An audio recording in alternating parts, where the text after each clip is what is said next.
back of the bus. Get your hands up, we gon' show you how we buzz. Yeah. The future is us, the future is me, the future is he, the future is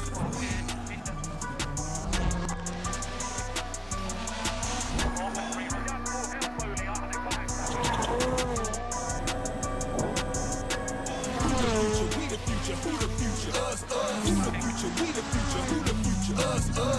Roller dirty in the back of the bus. Get your hands up, we gon' show you how we buzz. The future is us, the future is me.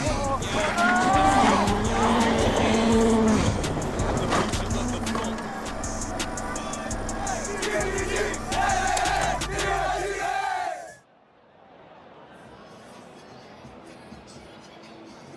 Hello and welcome to Rally Chile. We have got the start ramp behind us. Welcome to Rally Chile. Myself, Kiri Bloor, and Emir Pendon are here to bring you the atmosphere. Molly Petter and Bex Williams to bring you the drivers. This night is going to be absolutely incredible. So thank you so much for joining us. Emir, 4 years ago, this place came alive with this rally, and it's about to do the same thing again. Absolutely, you can feel the tensions and the atmosphere building.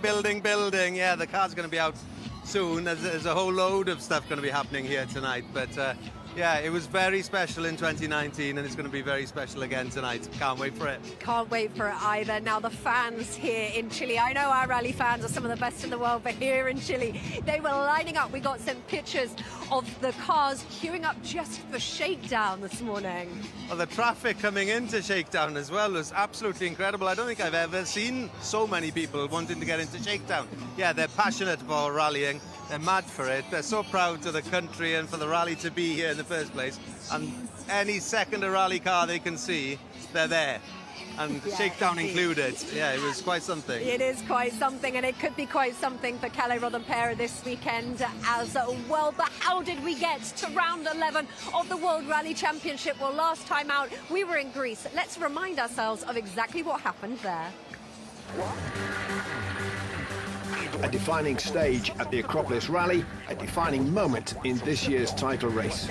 Thierry Neuville arrived in Greece knowing he had to beat championship leader Kalle Rovanperä to keep his own title hopes alive. And for a while, all was going well. The Belgian leading by almost 11 seconds as he made his way through stage 10, more than halfway into the event. Neuville on course for a repeat of his Acropolis victory 12 months earlier. And then...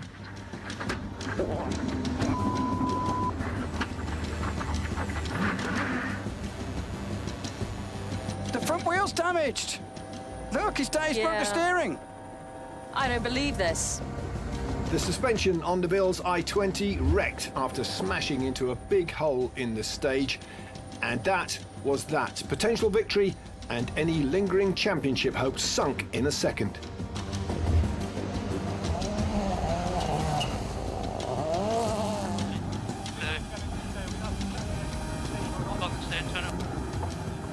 Elvin Evans had already suffered in the previous stage, his Yaris overheating, switching to EV electric mode, losing more than a minute.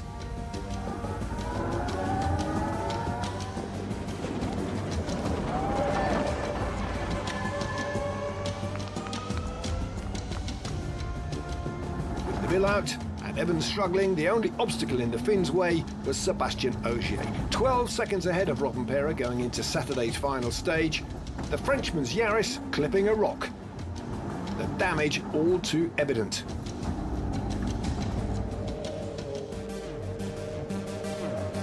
Ogier making it to the stage end. The 8-time world champion then carrying out repairs in the road section, but his rally, like his suspension, wrecked. Rovanperä had started Saturday afternoon almost 23 seconds off the lead. He ended it just 3 stages later, in front, more than 2 minutes clear of the field. Yeah, the Saturday afternoon was good. We were consistently quite strong, taking care of the car. On the afternoon, definitely the car looked quite good. We didn't really have any moments or rough places. Going to the last stage of the day was interesting. I knew that Seb was going for it. He didn't want to lose any time like in the morning loop, so I knew he's gonna push hard, so we did the same, and yeah, then he got into the trouble. The hole that Thierry hit, did you know about it? Did you hit it? Did you avoid it? See it? What? Actually, on this place, I don't know how, but I could see it just in time to go next to it. Let's say there was no room to go around, but I went on the side of the hole. I didn't hit the hole, so yeah, that was fine. Even before Saturday's drama, the crews had plenty to contend with. The pre-rally recce cancelled because of extreme weather before the event. Stages changed as a result. Rovanperä first on the road as championship leader. A bumpy ride, but keeping his cool. Staying in touch with the early pace setters. Third overnight, 25 seconds off the lead. Definitely not an easy day to open the road in a rally like this, but when it was damp, we could make a fastest time, let's say, on one stage in the morning, and then after that, when it was drying up quickly, opening the road, losing a bit of time, but still a steady day, let's say, staying in the fight. Managing Friday, staying out of trouble thereafter. And when Saturday's mayhem had unfolded, Rovanperä found himself leading by a full 2 minutes and 4 seconds. In second place, Mr. Reliable himself, Dani Sordo, moving up from 7th overnight. The Spaniard involved in a great scrap for the podium places with Elfyn Evans, the pair swapping places stage by stage before the Welshman finally clinched the runner-up spot to keep his own slim title hopes alive.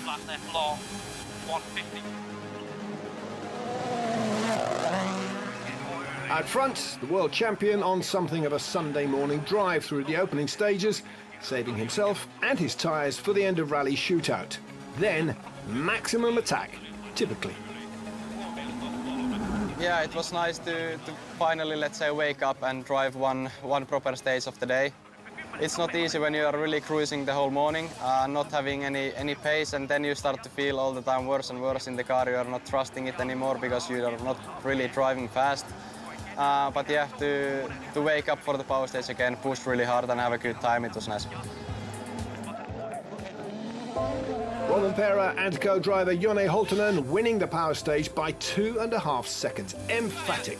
Maximum points from the Acropolis, the perfect response to his pointless weekend in Finland. Rovanperä taking his third win of the season by more than 1.5 minutes. Elfyn Evans making it a Toyota 1-2, winning that battle with Hyundai's Dani Sordo by 4.2 seconds. Oyt Tänak blasting through the field after early water pump issues to claim fourth.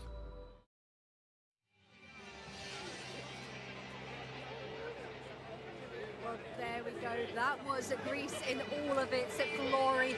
An incredible round. So much drama. Expect more drama this weekend as we head into another gravel rally. All right, well, let's have a look at those overall championship standings. Kalle Rovanperä leads the pack. He's out in front by 33 points over Elfyn Evans, who's on 167. Realistically, it's only Elfyn Evans that can spoil his party. But Thierry Neuville, 134 points means he's still statistically in with a chance. Oyt Tänak in fourth, Seb in fifth, Esa-Pekka Lappi in sixth, Taka in seventh, and Dani Sordo in eighth. Now, something that may well be decided this weekend is that the manufacturers' standing. So let's have a look at exactly where we are in terms of points. Okay, well, as I'm sure you've worked out, it is Toyota that's out in front.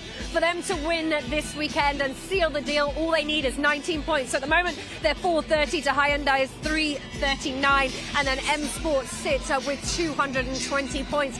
So we could have a title decided here this weekend. Emir, you're out on those stages. You went out yesterday to have a look at them. What can we expect from this weekend? It's going to be grueling. They are absolutely incredible stages. There's a bit of everything, absolutely everything. There's a mix of all of our gravel rallies basically through the year, you know, a bit of Australia, New Zealand, Wales, Portugal, but they're in tip-top condition. They've had quite a lot of rain. It's going to be a dry weekend, and yeah, it's going to be absolutely spectacular. A dry weekend in terms of weather, but it is going to be, like Emmy said, absolutely spectacular. Right, well, Bex Williams, you might be able to see her behind me, has climbed on the stage for one reason and one reason only. It's time to meet the crews.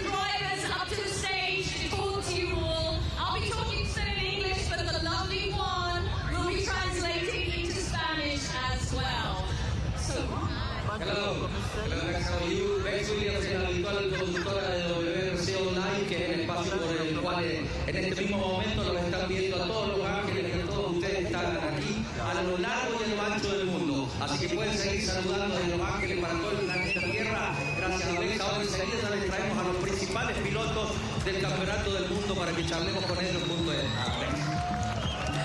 Thank you very much, everyone. Muchas gracias. We would like to invite up onto the stage first our support category drivers.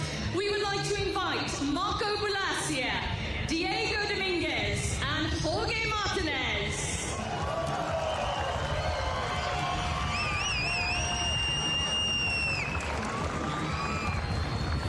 Welcome to you all, guys. Now, I'm not going to need one to translate here. You can translate yourselves. But Marco, let's start off with you. It's fantastic to be back in South America. Fantastic to be back in Chile. How much are you looking forward to the rally?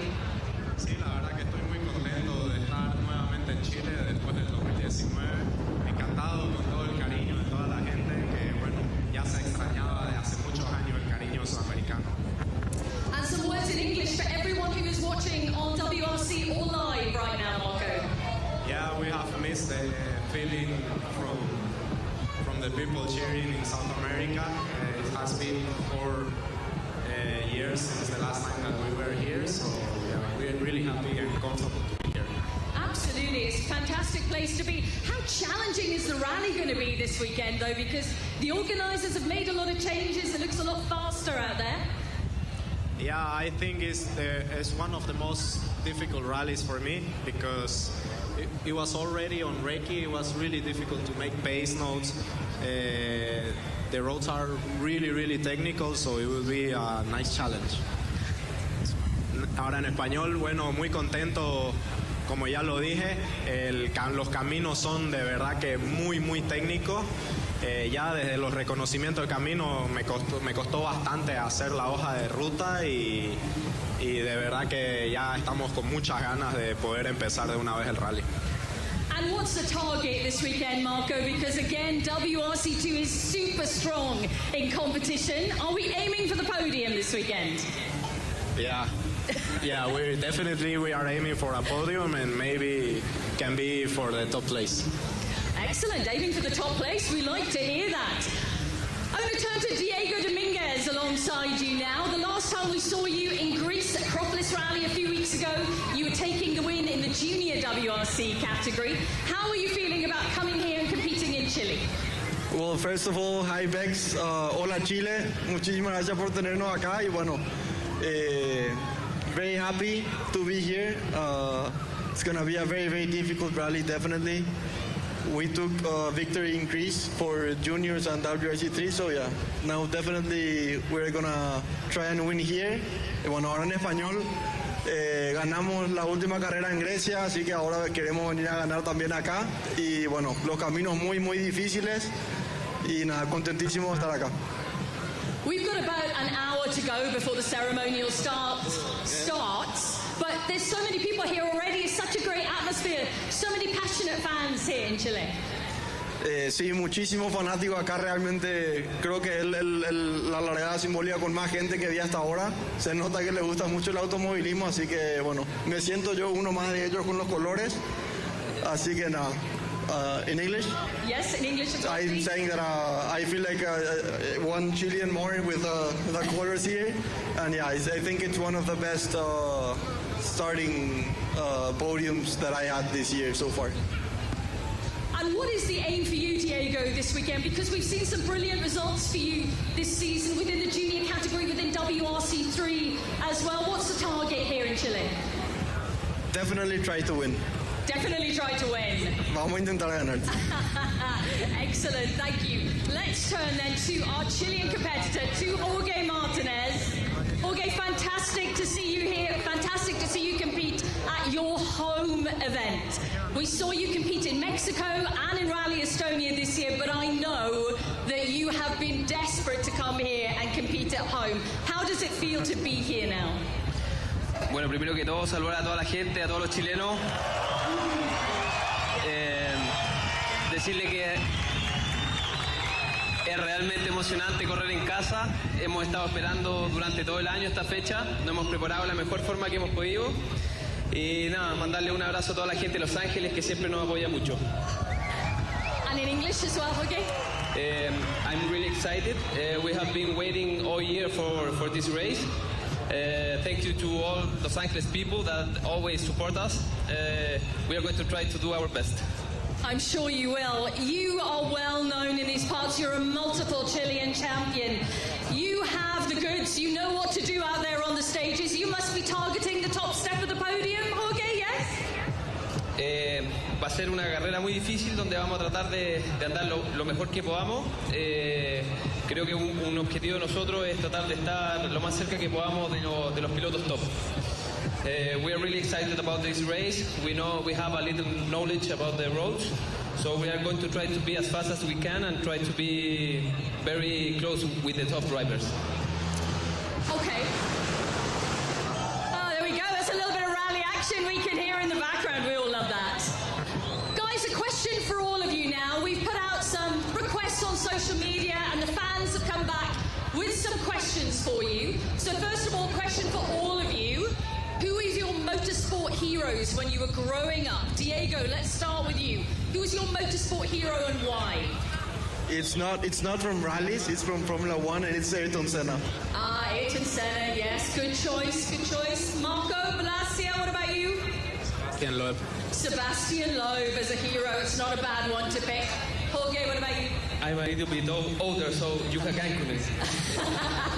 Still a solid choice out there. And for all of you as well, we're seeing changes to the stages this weekend. What is the most challenging stage out there? What's going to be the toughest? What's the best for these guys to go and spectate at this weekend? Diego.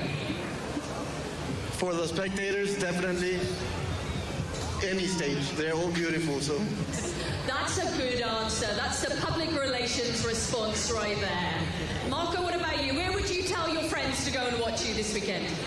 I have been thinking for the best stage, but all of them are really nice, so it's really, really difficult to choose the best one. So I will say power stage, because power stage is where everyone wants to push at 120%. And that's where they can see you get on the top step of the podium there, yeah? Exactly. Jorge, okay, then let's change the question a little bit for you. What's the most difficult stage out there this weekend? I think all the stages have like some tricky parts, but I would say that Pulperia is one of the difficult stages of this rally. Okay, I think it is going to be a difficult rally all round, but an exciting rally, guys. Thank you very much. Muchas gracias. Marco Balasia, Diego Dominguez, and Jorge Martinez, everyone. Aguante Chile. Thank you, guys.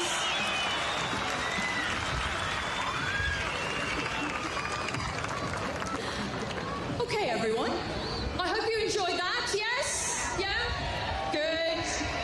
Okay, we're going to invite some of our P1 drivers up onto the stage now. For you, representing M Sport Forward, we have Oit Tanak and Gregoire Munster.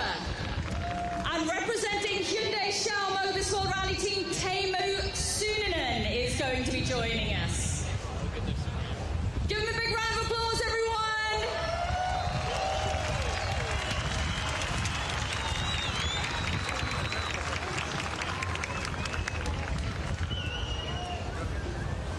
Guys, it is a beautiful day here and it is a beautiful rally. Oit Tanak, let's start with you. You were the man on the top step of the podium back in 2019. The first time we came, the last time we came to South America and to Chile. How keen are you to try and replicate that this time around? And how good is it to be back? It's actually, is it working? I think it is. 1, 2, 1, 2. It's working. There now you go. It's coming slowly. Yeah, obviously it's been a long time away, but it's been great to come back. First day on the recce already, we saw some amazing roads again. I mean, as we could see, most of the roads are new this year, but still all the roads are amazing, so they seem to have a great choice, and I mean, altogether for sure it will be fun. The roads are still demanding. It will be far from easy, but yeah, we need to go hard to try to replicate. Bueno, la pregunta original de Bex hoy, Tanak, fue que la edición inaugural del Rally de Chile Mundial en 2019 se convirtió en el primer ganador, por lo tanto, tras la espera de 4 años, es el último también el ganador vigente, y le consultó qué espera para esta carrera. Hoy Tanak respondió que los caminos son exigentes, que el recorrido ha cambiado bastante, pese a lo cual cuando hicieron el relevamiento de las notas se sintió familiarizado con el tipo de caminos, que le divierte mucho para manejar por sus características, así que espera estar nuevamente lo más alto que puedan los resultados. Oi, to the end of Shakedown this morning, you had a huge smile on your face after the first run that we televised, and you said these are some of the best stages in the world. Why are they so good here? What is it about the stages in Chile that is so good? It will be a great event. I mean, as it's kind of pure performance, you know, the roads are fantastic. They will survive. They will be in a great shape. So it's just about driving, and yeah, let's see. Some days for sure there will be some tire management as well, but all together, you know, as long, you know, you can just focus on driving, you know, that's all you need. Bueno, la pregunta fue cuando sonrió después del shakedown porque sentía el placer conductivo de manejar por los caminos chilenos. Dice, ¿por qué te parecen tan especiales y por qué te causaron tanto gusto? La respuesta de Tanak fue, bueno, porque son muy entretenidos, se dobla mucho, vamos en los bosques, y sobre todo porque el piso y la superficie están en óptimas condiciones y nos entretiene mucho. Creo que si el piso se seca va a haber que administrar más o menos el tema del caucho y los neumáticos, eso puede ser clave. Okay. Oi, we're going to come back to you at the end. Let's talk to Teemu Suuninen now then. Fantastic crowds here, Teemu. They're going to be out all weekend watching you guys. What's it like to have such support here? Always great to have a lot of people here, and it's great to be back here in Chile.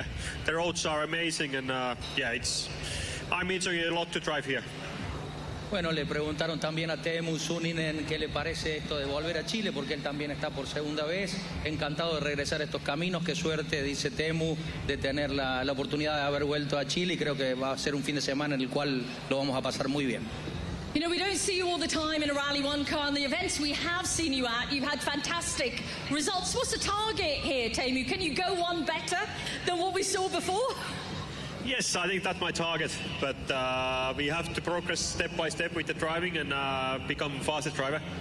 And I think here we possibly can do it because I really like the roads, and it's fitting well for me.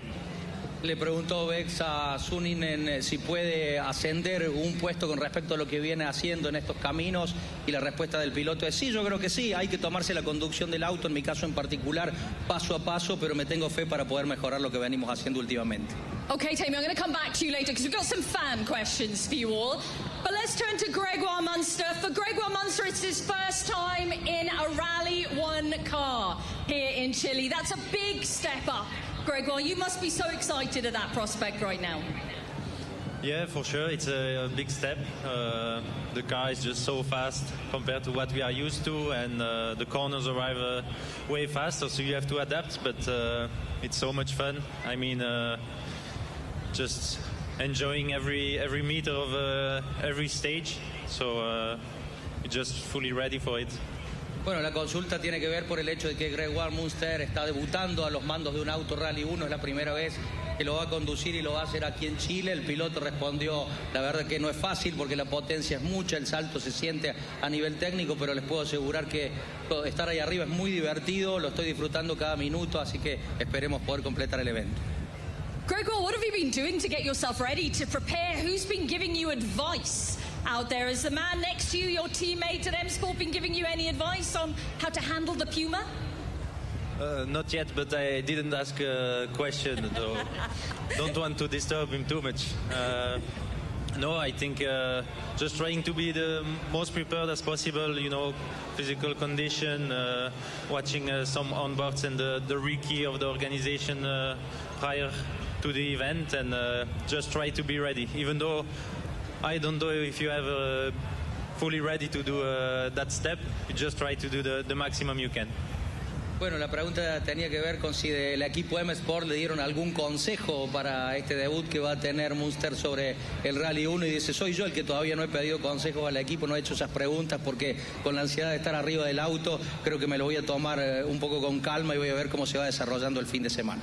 I have to say, Gregoire, you probably win the prize for the man with the biggest smile on his face at the end of Shakedown today. You look like you were really enjoying it out there. Okay, all of you, we have some fan questions for you. Oit, we're kicking off with you. This is from Casper, who's on Instagram, who says, how do you prepare for a rally and how much sleep do you get during an event? Do you sleep well or do you not get enough? I think I know the answer to that one. Yeah, it's...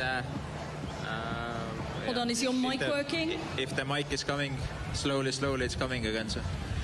I mean, obviously it's been a case already for some time that during a week we don't get really too much sleep. The days are long and nights are almost none, but I guess we've been getting used to it over the time. And I mean, in preparation, you always, go through the information, what was happening in previous years, and you just get prepared from there. Bueno, una de las preguntas del público era cómo se prepara un piloto, por ejemplo, en lo que tiene que ver con cuántas horas duerme, si duermen poco, si duermen mucho. Hoy contestó que en la última semana, con el trasplante de Europa hacia aquí, el viaje largo, no ha dormido todo lo que quizá hubiera necesitado, le hubiera gustado, pero que siempre tratan de estar descansados a pesar del mucho tiempo que demanda hablar con los ingenieros en la fase previa para la preparación del evento y del auto. Okay, Teemu, we've got a question for you here from Star91 on Instagram, who says, if you weren't a rally driver, what would you be doing right now in your career? What kind of job would you be doing? That's really hard to say because I have been living all my life in the motorsport. But if I cannot say rally driver, then I would be engineer or coach. Okay. La otra pregunta para Teemu Suninen es, si no fueras un piloto de rally, ¿a qué te dedicarías en tu vida? Y dudó un poco, dijo, he sido casi toda mi vida piloto de rally, pero de última, si no lo fuera, me dedicaría a ser o entrenador en la competición o director de equipo. Okay, Gregoire, this is from Tom21 on Twitter, who says he would like to know why number 13 on your car, because normally the number 13 is bad luck, and are you superstitious? So why the number 13? Yeah, that's a good question. Actually, when I was a little kid, there was a movie and a comic in French which is called Michel Vaillant, and I was watching, and normally it's a superstitious thing to have the number 13. And in that comic, normally, like you said, he shouldn't start with that number, and finally he did. And so from then on, it was my favorite number. I used it when I was playing field hockey as a goalkeeper, and since then it's my number. La pregunta tiene que ver con cómo se animó Gregoire a usar un número como el 13 en su auto de carrera, que generalmente todos lo evitan por ser supersticiosos, y la respuesta de Munster fue que en la zona francófona de donde él viene hay un personaje de historieta muy conocido relacionado a las carreras de autos que se llama Michel Vaillant, y no le tenía miedo a usar el número 13, es muy popular, y él dijo, ¿por qué no ir yo por el mismo camino? Si Vaillant era un buen piloto en las historietas, yo también puedo usar desde el recuerdo de la niñez el número 13 en las competencias. Final question, back to Mr. Tanak in the middle. This is an interesting question I'd like to know the answer to, Oit, and it's nothing to do with next year. If you weren't a rally driver, would you ever consider being a team boss? And if you were a team boss, how tough would you be? Hello. If I get my mic again, but I'm not sure I would be a team boss. I know that to be in a car, it's kind of difficult and demanding. But imagine, staying back in service and really not knowing what is happening at the moment in the forest is actually much harder. So I'm not sure I would be able to cope with that. Teemu, do you think he'd be a good team boss? For me, he's already a bit of team boss because he's having one of the team. Bueno, la pregunta final empezó por Oitana, que si fuera jefe de equipo en vez de piloto, ¿qué tan duro sería en ese rol? Y Tana contestó, bueno, estando arriba del auto de carrera yo sé que es difícil, que es exigente, así que habría que ver en el momento qué tanta información recibo del piloto para ver qué tan exigente sería en mi calidad de jefe de equipo. Y le preguntaron también a Teemu y dijo, bueno, yo creo que hoy ya se está acostumbrando a esto, así que en cualquier momento puede serlo. Gentlemen, thank you very much. Good luck for the rally. Ladies and gentlemen, Oit Tanak, Teemu Suunanen and Gregoire Munster.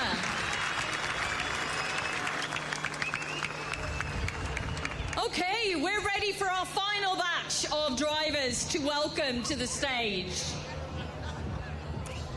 We would like to welcome our reigning world champion, Kalle Rovanperä, who represents Toyota. We would like to welcome co-driver Martijn Vidaga, who represents Hyundai, co-driver to Thierry Neuville. And representing M Sport Ford, a man I think you'll know pretty well, we would like to welcome Alberto Hella.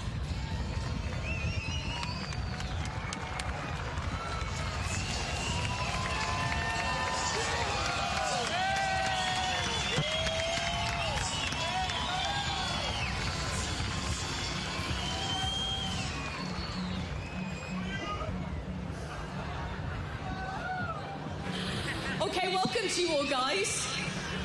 Alberto, I have to start with you. It's your home event. We're in the town, your hometown, and you're behind the wheel of a Rally 1 car. Life can't get much better right now, yes? Hola a todos, buenas tardes. Muchas gracias por estar acompañándonos acá. Es un sueño para mí poder estar sentado y compartiendo con todos ustedes en nuestra ciudad natal. Hemos empujado mucho para poder apoyar a esta ciudad y creo que la mejor manera de hacerlo a través del deporte. Así que les doy las gracias a todos ustedes por acompañarnos. Espero que lo pasen bien y que sigamos haciendo crecer esta linda ciudad.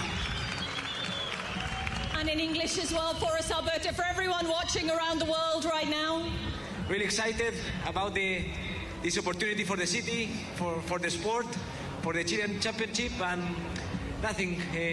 Really emotional for me. It's a dream come true, and I hope we can enjoy everyone together with the people in the city. So Alberto, tell me what it was like this morning at Shakedown behind the wheel of the car. How did it feel? How much did you enjoy it? English first for the next time. Yes, I enjoy the car. It's part of the learning what we are doing. I didn't know how to manage so good the hybrid, but it's okay. I think we make a good job.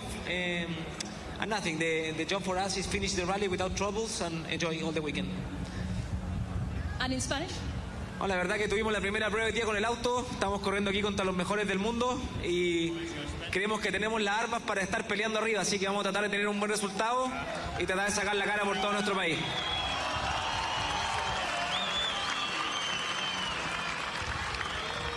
Alberto, what is the target this weekend? It's obviously the first time you're up against these guys. What are you hoping to achieve out there this weekend? The first goal is finish the rally without troubles, as I say. I'm racing against the best drivers in the world. This guy is a really fast driver, and as you know it, and we will try to finish, no troubles, be in the middle of the road, and have a clean rally. Sabemos que la tenemos difícil contra los 8 mejores pilotos del mundo, pero nada imposible. Con todo el apoyo de la gente acá, de local, sabemos que vamos a lograr un buen resultado y ese es el objetivo. Muchas gracias, Alberto. Thank you. Let's turn to the man in the middle now, who is calling the pace notes for Thierry Neuville, co-driver Martijn Vidaga. Martijn, fantastic to have you here as part of our Meet the Crew session. What a tough event, because you come here to Rally Chile. The route has changed a lot. It's the first time for you. How difficult is it to make the notes out there? Very busy time for a co-driver the past few days. Yeah, actually it's quite busy for us because you need to start from scratch with the notes, and you need to clean them a lot after the recce because it was a big mess on my pages. So yeah, we had some long hours of rewriting, and still we have some work to do, but we are almost ready to tackle the stages tomorrow. Bueno, la pregunta para Vidaga es que para él es la primera vez que está junto a Neuville en el Rally de Chile, y a pesar de que tiene bastante cambiado y modernizado su recorrido, le exige mucho trabajo previo a los navegantes. Vidaga dijo bien que trabajó mucho haciendo la hoja de ruta, que todavía le queda para pasar en su cuaderno bastante de su trabajo y que confía en que le vaya bien desde su rol de copiloto. And Martin, tell me, what have you thought of the Chilean experience so far, from out on the stages to soaking up the atmosphere here? There's a lot of people here tonight, and I think there's going to be even more people later when you go over the ramp. It's amazing. Actually, when we land with the plane in Concepcion, you could see the Andes Mountains, which are really beautiful. And so are the stages. It will be very interesting, and with this atmosphere, it's really nice. Muchas gracias.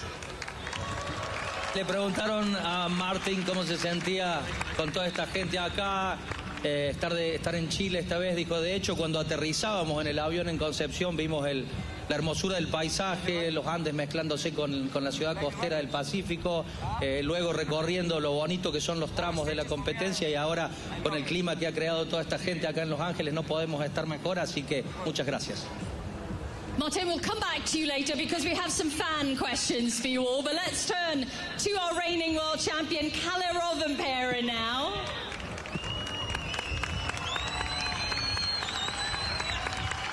Kalle, you return to Chile as a world champion. You experienced these stages this time around now in a Rally 1 car. How good are the stages here? Because it seemed like everyone had a smile on their face at the end of Shakedown today. Yeah, it's really nice to be back. Last time I was in Chile, I really enjoyed the time here, and it was a good trip for us. So yeah, it's nice to be back, and the stages seem to be quite nice. Already in the shakedown, everything went good. The feeling was good, and I think we are really looking forward for starting tomorrow. La pregunta es, ¿por qué, Kalle, todos ustedes, los pilotos, al final del shakedown tenían como una sonrisa placentera en la cara? El actual campeón del mundo responde, bueno, porque disfrutamos mucho de estos caminos, gozamos con el hecho de manejar acá en los bosques de Chile. En mi caso, la vez anterior no lo había hecho con un Rally 1, ahora tenemos toda la potencia para disfrutar más en la clase mayor, y la verdad que lo pasamos muy bien. Kalle, it's a different prospect this time around because you could potentially seal the title this weekend. A lot needs to happen for that to happen. How much is that in your mind right now? Not so much, to be honest. Like you said, a lot of things need to happen. So it's not so likely for us this weekend. But of course, we have the championship in mind. Like always, we try to, let's say, drive a good race and try to keep in mind to have the good points at the end of the weekend, which will then bring us again closer to the title. La pregunta está referida a la posibilidad que matemáticamente Kalle tiene de consagrarse campeón ya en Chile, aunque sea remota, pero existe, y el piloto respondió que sí, que tienen que darse muchas cosas, un conjunto muy complejo de situaciones, pero por supuesto que apunta a eso, como lo hacen todos los rallies, que tiene el título del campeonato del mundo en mente, y que ojalá que se pueda llevar de aquí todos los puntos posibles, que si no son el máximo, por lo menos le ayuden a cortar el camino al centro. Fortunately for us and for all the spectators, we're going to have some beautiful weather this weekend. It's going to be dry and sunny. We know you like the wet, difficult conditions, especially when you're sweeping the road. How much of a challenge is it going to be for you tomorrow? After the recce, it seems that tomorrow is going to be quite a big challenge. A lot of loose gravel for us to clean the road, which is quite normal on a gravel rally. But yeah, definitely tomorrow's stages are going to be tricky. But like we saw this morning in the shakedown, the nights are quite cold, and in the morning it can still stay quite damp, let's say, with the humidity. So I hope at least tomorrow morning we will have some help with that, and hopefully it will be a bit easier than normal, let's say, dry condition cleaning. Bueno, la pregunta tiene que ver con que aparentemente van a ser días soleados y hermosos, y que a Kalle le gusta cuando el camino de repente se torna un poquito más húmedo o hay lluvia, que es una condición que le sienta muy bien, y Kalle respondió, bueno, se hace más difícil cuando uno abre la ruta como puntero del campeonato, pero lo que vimos es que en las horas tempranas de la mañana, por lo menos lo que percibimos en el shakedown, todavía había una cierta humedad sobre la superficie. Sin embargo, esta se seca rápido cuando el día está soleado de esta forma. Vamos a ver cómo influye eso en el comportamiento del auto cuando estemos primeros en el camino. Okay, let's go to the fan questions now then. For Alberto and for Martin, we have and we've had this earlier for the support categories, who are your motorsport heroes and why? Who do you look up to in motorsport? Alberto, let's start with you. My motorsport hero is Chilean, is Francisco Chaleco Lopez. He's here also. He always supports me and he's my friend now. He's my motorsport hero for sure. La pregunta tiene que ver para los dos pilotos de más de la derecha, piloto y copiloto, empezando por Alberto Heller, cuáles son sus referentes, sus ídolos en el deporte motor. Y en el caso de Beto respondió, el mío es chileno, es Francisco Chileno López, Chaleco López quiero decir, que nos acompaña acá y que siempre me dio mucho apoyo en mi trayectoria deportiva. Mr. Vidaga, what about you? Who is your motorsport hero out there? I cannot say color because he was not born yet when I started to be interested. Are you fanboying over Kalle Rovanperä? Yeah. No, it is definitely Sebastian Loeb. All-time hero, all-time favorite, and also a little bit Freddy Loix because he's from Belgium, and he helped me a lot to reach this point of my career. So these two are quite important for me. Misma pregunta para Vitegue, que dijo, lamentablemente no puedo decir que de quien tengo aquí al lado, Kalle Rovanperä, porque todavía no había nacido, nació después que yo, así que como referente general lo pondría a Sebastian Loeb, y al ser yo belga, dice, también siempre me gustó mucho en el rally Freddy Loix. And sticking with you, Martin, this question in from Finding Nemo on Instagram. How does a co-driver prepare? How do you prepare for a brand new rally? How do you prepare?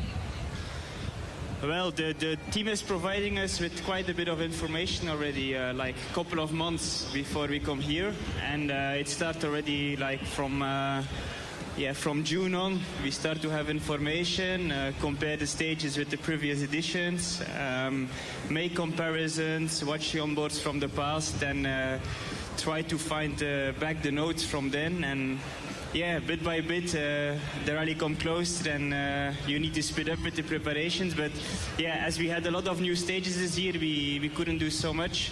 So it was quite an easy event to prepare for me. La pregunta tenía que ver con la preparación de un copiloto con miras a un evento. Dice, bueno, normalmente cuando disponemos de la información previa, lo antes posible la vamos estudiando minuciosamente. Por ejemplo, acá yo ya empecé a leer acerca de cómo era el Rally de Chile alrededor de junio, es decir, que un par de meses antes nos estamos informando acerca de cómo es la carrera. Lamentablemente no se puede comparar mucho como hacemos con otros rallies, porque el recorrido 2023 ha cambiado sustancialmente con el de 2019, no había tanto para comparar, pero sí estudiamos cuáles son los sectores más rápidos contra los más lentos. Es un trabajo muy complejo el que tenemos que hacer antes. Mr. Rovanperä, we have a question from Susanna on Instagram. She's basically asking, how are you so good? But she wants to know if you're doing anything in between events, like are you using any simulators at home? Do you drive off events? How do you keep yourself fresh, I guess she's asking. I don't. It's always a difficult question to answer to how we do what we do, let's say. But to be honest, for me, it's regarding rally, it's a bit different. Between the events, I don't do anything related to rally. To be honest, I want to do everything else than rallying, to be honest. And I'm not really driving simulators for rallying. Sometimes simulators for circuit racing or something like this. Then I do some drifting and just have fun. So nothing really to prepare for the next rally so much. La preparación, en tu caso, Kalle, como piloto, le preguntan los fans por Instagram, dice, bueno, a mí me gusta todo lo que tiene que ver con las carreras de autos, entonces a veces me alejo, siempre es difícil contestar qué hacemos los pilotos de este nivel entre medio de las competencias, pero indudablemente al simulador lo uso, entreno en él, a veces si puedo divertirme en carreras de tipo circuito, entrenando solo lo hago, y a veces me distancio un poquito de lo que es el mundo automotor. Guys, thank you very much. We wish you the best of luck for the event. Kalle Rovanperä, Martin Vidaga, Alberto Heller, everyone. Big cheer.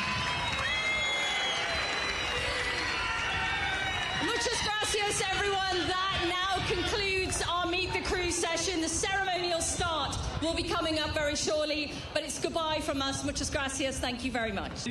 Well, the festivities continue down here. The crowds now, Emir, are just so busy. It's amazing. I don't know where they've come from, but they've just flooded in this way.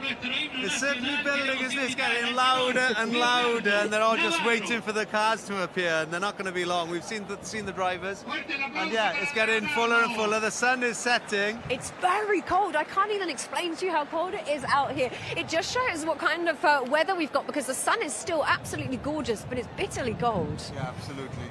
It's blowing down. You know, the mountains around us are all snow-capped. The wind is howling, isn't it? Yeah. Blowing straight through us. Yeah, as I say, very bitterly cold. But then earlier today is boiling lovely, hot. wasn't it? Boiling hot sunshine. So. Well, it hasn't stopped the crowds, as you can see. Okay, well, we are just waiting for the main heart of the ceremony to start. The national anthem will be sung. I think they're just getting their acoustics in order, so we might just stop talking at any moment because the national anthem will start. It's a very famous Chilean tenor that is going to sing. Well, Emir's actually got quite a voice on him. I'm surprised I didn't ask you. I don't know the words. Here we go. We'll hand up to that.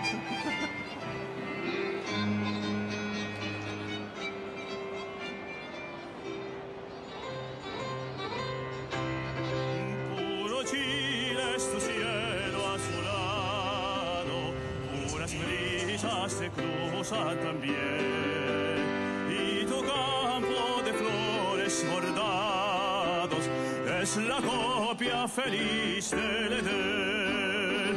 Majestuosa es la blanca montaña que te dio por baluarte el Señor, que te dio por baluarte el Señor.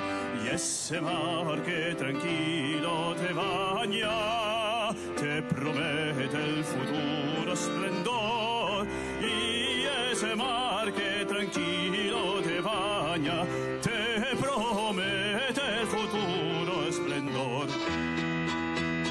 Dulce patria recibe los votos con que Chile en tus alas juró, que en la tumba serás de los libres o el asilo contra la opresión, que en la tumba será de los libres o el asilo contra la opresión, que en la tumba serás de los libres o el asilo contra la opresión, o el asilo contra la opresión, o el asilo contra la opresión.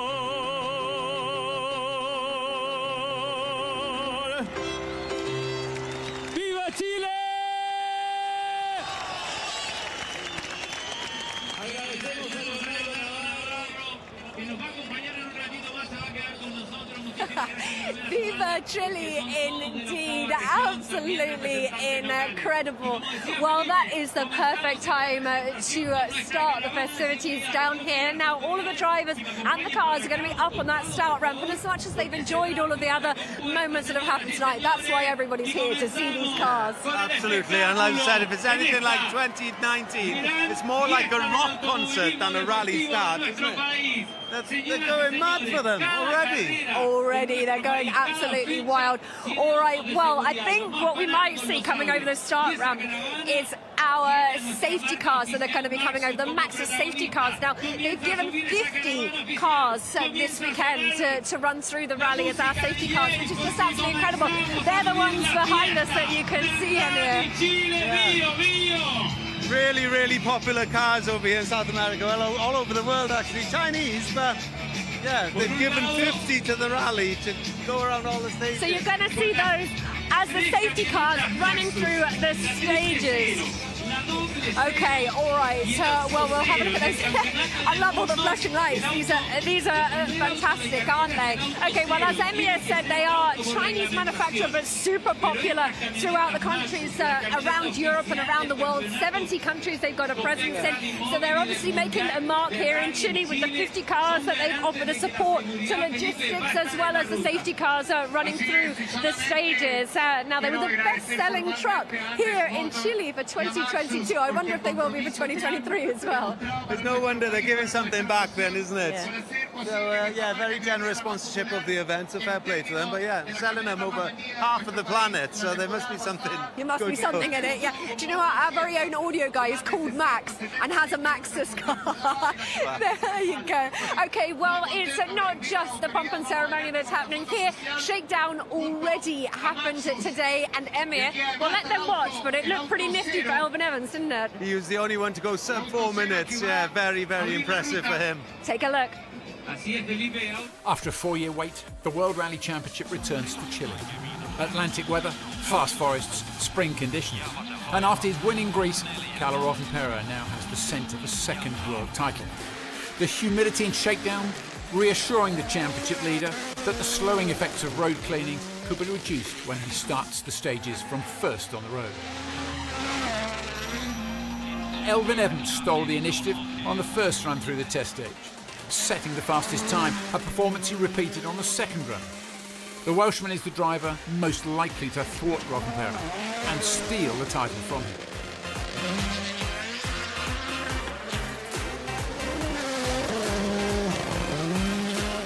It was here 4 years ago that Thierry Neuville walked away from a huge crash. The stages are still very challenging, he said. Every day here is expected to bring different driving conditions.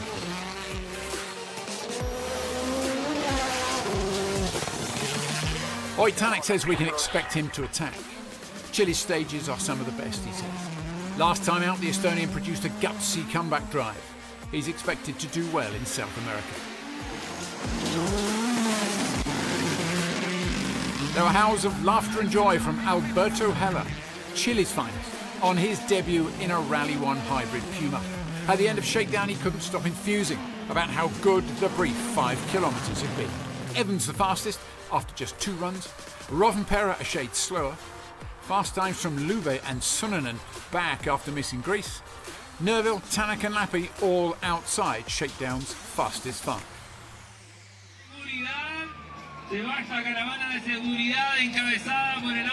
Well, this is a mixture of absolute chaos and just the best atmosphere. I mean, I haven't heard either of our voices in about an hour. Well, I can hear sirens now. Either there's an emergency going on behind us. Either way, if there is or not, we're all staying here to watch the rally cars come over. Molly Pettit will be up on that stage talking to the drivers, and Julian Porter and Paul King will be taking you through it. But the crowds, we saw them a little bit earlier on celebrating the Heller brothers. The crowds absolutely love Alberto and Pedro Heller, and of course Alberto getting that opportunity to drive a Rally 1 hybrid era car. He is super, super excited. He all smiles. What an opportunity. What an opportunity. Don't forget, you know, they're no slouches. They're both very capable drivers. You know, Pedro's in the Citroen DS3. Very, very capable drivers. So I don't think they're going to embarrass themselves at all. And Alberto in that Puma, you know. It's going to be a sight for the crowds to see for sure, and they are very, very excited to see the Heller brothers out there. They are particularly famous here in the land of Chile. Oh, absolutely. They're like pop stars, aren't they? Yeah, they are. That's the kind of reaction we're expecting to see when they come up on stage tonight. Okay, well, Molly Pettit is, as we said, on the stage. They're just saying hi to the crowds. They are waiting now for the cars and the drivers. Now, we talked about the atmosphere on the stages as well. You know full well, you were here in 2019. The fans just absolutely pack out the stages. Yeah, they do. And nobody knew what to expect then, but we were really pleasantly surprised. You know, like I said to you, they're a passionate nation. They're so proud to have the rally here, and they just want to back it and support it and get out onto all the stages. You'll see it tomorrow in all of this footage, you know. There will be thousands. I mean, look at the crowd here. This is just a ceremonial start, you know. There's not any rallying, there's just rally cars. Okay, well, I think it's about time that those cars head up onto that start ramp, so let's do it.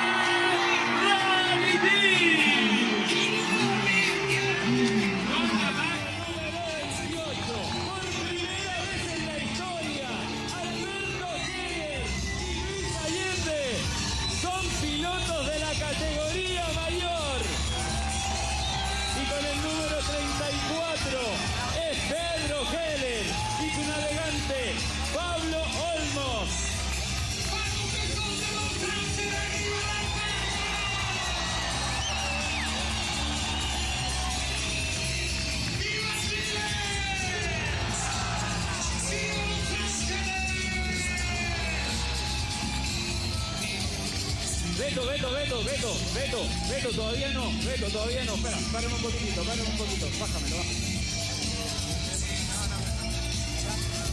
Chicos, pónganse adelante, por favor. Vamos a entrevistarlos rápidamente. Vamos.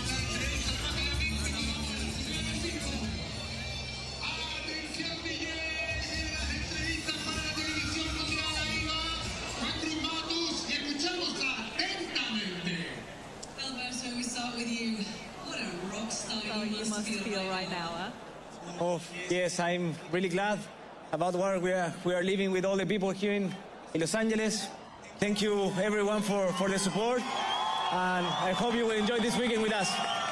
I'm sure you've been dreaming of this since you were a young boy. You're about to start your home rally in a Rally 1 car, the top class. How does it feel?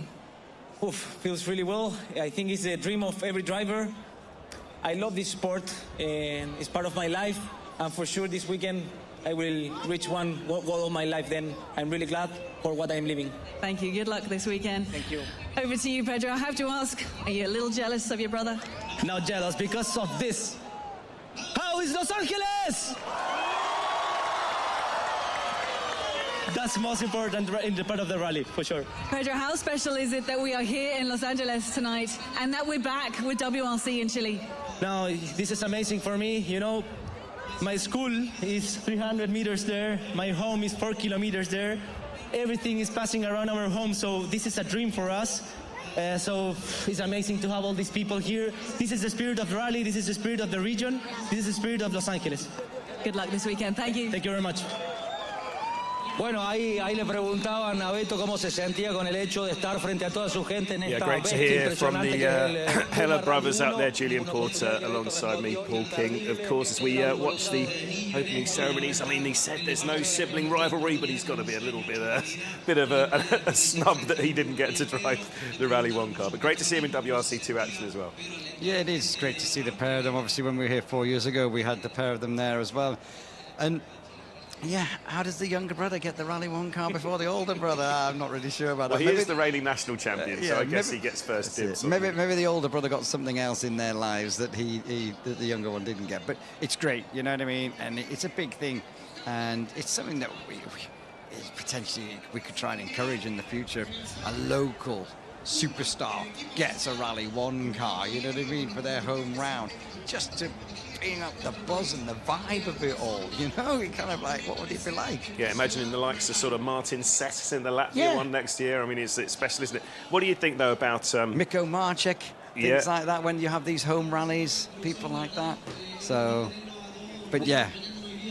What do you think about Pedro's chances, though, in that WRC2? Like, we're going to see a lot of the main runners in a little while, because for a long-haul event, it's a stacked lineup, isn't it, for the WRC2 guys this week? Yeah, it is. WRC2 has been heavily represented, not just in Europe, but in the long-haul overseas events this year compared to last year. And I think, you know, that's credit to the championship and the promoter and everything to get that kind of stuff involved.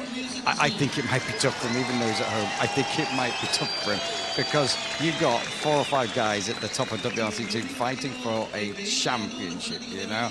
So it'll be interesting to see. But I think as long as the pair of them can get round, not make any mistakes, and give 3 days of action in both categories, Rally 1 and WRC2, and put a smile on their faces as well as the fans. Yeah, and for Alberto, I mean, you saw this with Shakedown earlier today. They could not stop grinning when they got to that finish line. But big opportunity and wonderful, you know, to see him out there. But it's a big ask, isn't it, to do anything in terms of the top times when you're just stepping into this car with so little time. And he said to me in Shakedown earlier, he's almost got caught out by the hybrid issue. How proud are you of this moment? Oh, it's been 8 years since we started with Joker, and it's been really up and down. But I think it's a dream that came true here in Los Angeles. I'm from Conception, very near from here. So I'm really looking forward for this weekend. La pregunta Felipe Espinosa en su calidad de team representative there. But yeah, as you say, I think Alberto Heller in his category, get round. he's got a very good benchmark of another driver having a debut, as in Munster. Yeah. Heller has the local knowledge, so Heller potentially should do it, but Munster's more used to World Rally Championship, so it's a bit of a leveler in there, if you get what I mean. So yeah, no, absolutely, and that was the biggest surprise, as I mentioned and I spoke to him earlier. Just that sort of getting used to the hybrid, and obviously it's such a unique aspect now in the Rally 1 category this year, having this hybrid, and I think he was a little bit caught out and surprised when it does take time, and it will take time to get used to that. yeah, well, he was telling us on Monday when we were interviewing him that when he did his test day at M Sport in Greystoke Forest, he did the first half of the day without the hybrid on, because he just wanted to learn the car how it felt without getting like the big kick, and he forgot. After lunch he went out into the stage, and he was like, they turned it on because that was the plan, and he was like, whoa, this is incredible. But yesterday we were filming him when he was getting used to all the buttons and the displays, and he just came out of the car and he looked at the camera and he went, there's a lot of buttons. Yeah, it must be quite a daunting process to go through for these guys, as you say. Gregoire Munster as well this weekend. Great to have two Rally 1 rookies. They're giving caps away. They're throwing caps away, I think. Look at them. Look, they got the boots open. They've been into the boot and they got loads of giveaways. It's just a little flavour of the atmosphere we're going to get all weekend. The fans will absolutely be flooding out to the States. Remember, it's 4 years, not just since we've been to Chile, but also South America, because obviously these were the pre-pandemic days. We had Argentina and Chile back-to-back back then in 2019. That was the last time we've been on this continent, so it is wonderful to be back in general. And I mean, what a rally this is up here in the mountains. Yeah, I think it's very, very spectacular, and it just looks great when you see all the photographs from the recce and the roads. They're proper roads, and they're kind of very different each day as well. So I'm looking forward to it massively. I think it could be great, and we're going to be out and about tomorrow seeing what's going on, and you're doing stage ends, and I think there could be some really nice stories going on tomorrow. I really do. And I think with the sort of clear blue skies we're expecting, one of my lasting memories from 4 years ago was some of those stages almost driving up into low cloud, and you just got these, when the helicopter got above, it was like they were driving into sort of pea soup sometimes, but you had these spectacular images from the top of the hills, and a mainly new route as well this year. Just the longest stage of the rally actually, where Thierry had his issue, his incredibly frightening accident here 4 years ago. Other than that one, it's a pretty new route as well, isn't it, this year? Yeah, it is. And I mean, not only are we coming here at a different time of the year, and we haven't been here for 4 years, a lot of these drivers' pace notes would have evolved in 4 years. Also, the road might be different in 4 years, you know what I mean? And the vegetation around it might be more, might be less. The road kind of might be a different surface, might be different gravel. So new pace notes for 99% of the stages, I would say. And if you're doing it for all but that one stage's run, you may as well just do it for that stage as well, just to keep yourselves in that rhythm of making new pace notes and consistent pace notes, rather than having a set of pace notes which is 4 years old, sorry. And you're kind of going, whoa, that's completely different to what I've been making in the last 2 days on every other stage. So I would say the big thing is they'll be all on new pace notes. You know, Rovanperä has never been here in a Rally 1 car, neither Katsuta. They came in WRC2 when they were last year. So cars are handling differently now. Fresh pace notes, it is like a new rally for them all. Yeah, for example, that stage where Thierry had that big crash 4 years ago, it's the longest the longest of the weekend on the last of the loop on Saturday, Maria de las Cruces, and it's he was even saying actually the point where he got caught out, he was quite surprised we got up there. It's a completely different sort of look to the road. It had been completely regraded. The sort of tricky little cut wasn't there anymore. So, you know, even just sort of corner to corner out there, and it's been changed a lot. And that's the only, as we mentioned, only unique. One of the stages run sort of in reverse to 2019. But yeah, an interesting challenge ahead for all the crews. But I guess these two on your screen now will have that little bit of extra knowledge, as we just heard from the guys there. They literally come from just down the road, so that's pretty special. Pedro said he went to school literally just across the street. 300 metres away, was it? 300 or 400 metres away. 300 metres, I think, is the family home is 4 k's away. That's pretty special. So yeah. Yeah, they're taking their time down there, and they were given a 10-minute slot. Yeah, to get those baseball caps thrown out into the crowd. Yeah. No, it's been a pretty special day all day down there. Not very often we get to start a rally in Los Angeles. Unfortunately, we're not in California. It's a bit more chilly down here. Sorry for the pun.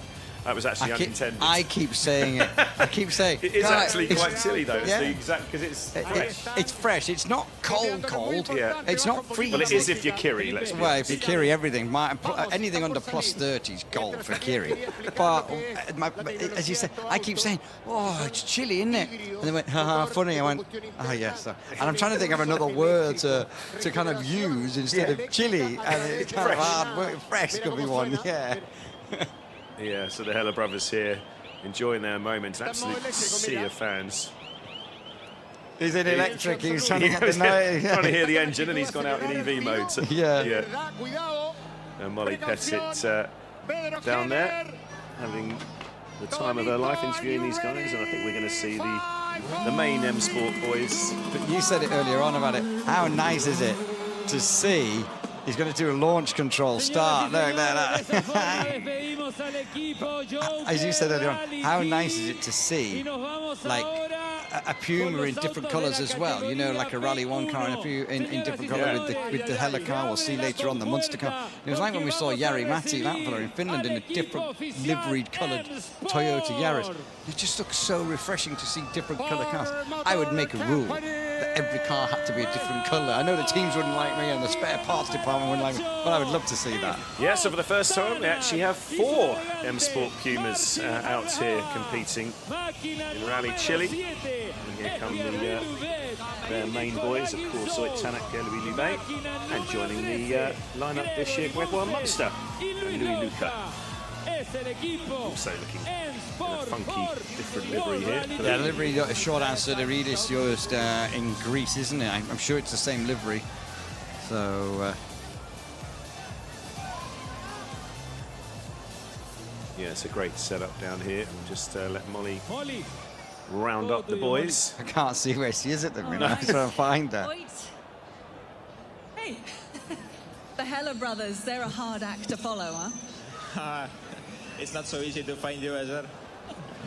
Let's talk about... Oh, that's a bad sound. Let's talk about pure driving pleasure. How far up the list does this rally come when it comes to that?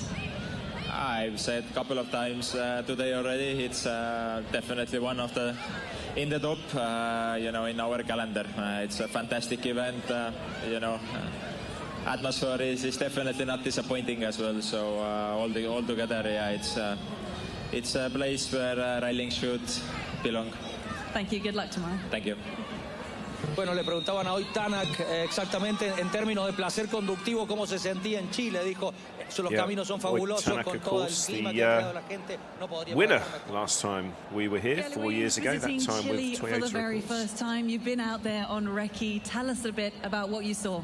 Yeah, first it's an amazing country, and to be able to drive on a safe place, it's nice, and the stages are fantastic. So I would say quite impressive stages in some place, so that will be, I think, in this car very enjoyable.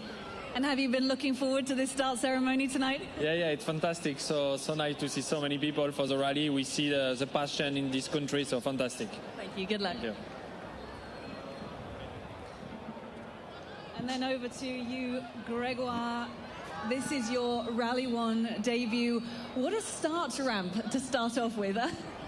It's just incredible to start here with all these people, the atmosphere. The stage is so nice, the car is so nice. I mean, that's the perfect mix to have a good weekend. Describe for us, what is she like to drive? It's a beast. It's the corner arrives so fast, but the car is so efficient. It's not so difficult to drive, but I guess to have this last 2%, that will be most complicated. But yeah, we'll just try our best and enjoy every kilometer. Thanks, Gregoire. Have fun out there. Thank you very much. Bueno, después de Tanak le preguntaron a Pierre-Louis Lobet cómo se sentía en los tramos, pero ahora vamos a hablar primero. Oh, well, it is quite literally a beast. It's a puma, of course. And what do you? I think I gave you a challenge last time out in Greece. Do you remember this one? Can you think of anyone else that's done JWRC, WRC2, and Rally 1 in the same year? Pretty unlikely. I don't think there is. And we've used this question quite a few times. Hello, everybody from Chile, and fantastic to be back here. For 4 years we've been waiting to come back. So, and this is the best start of the whole year. So, well done, everybody. Thanks very much.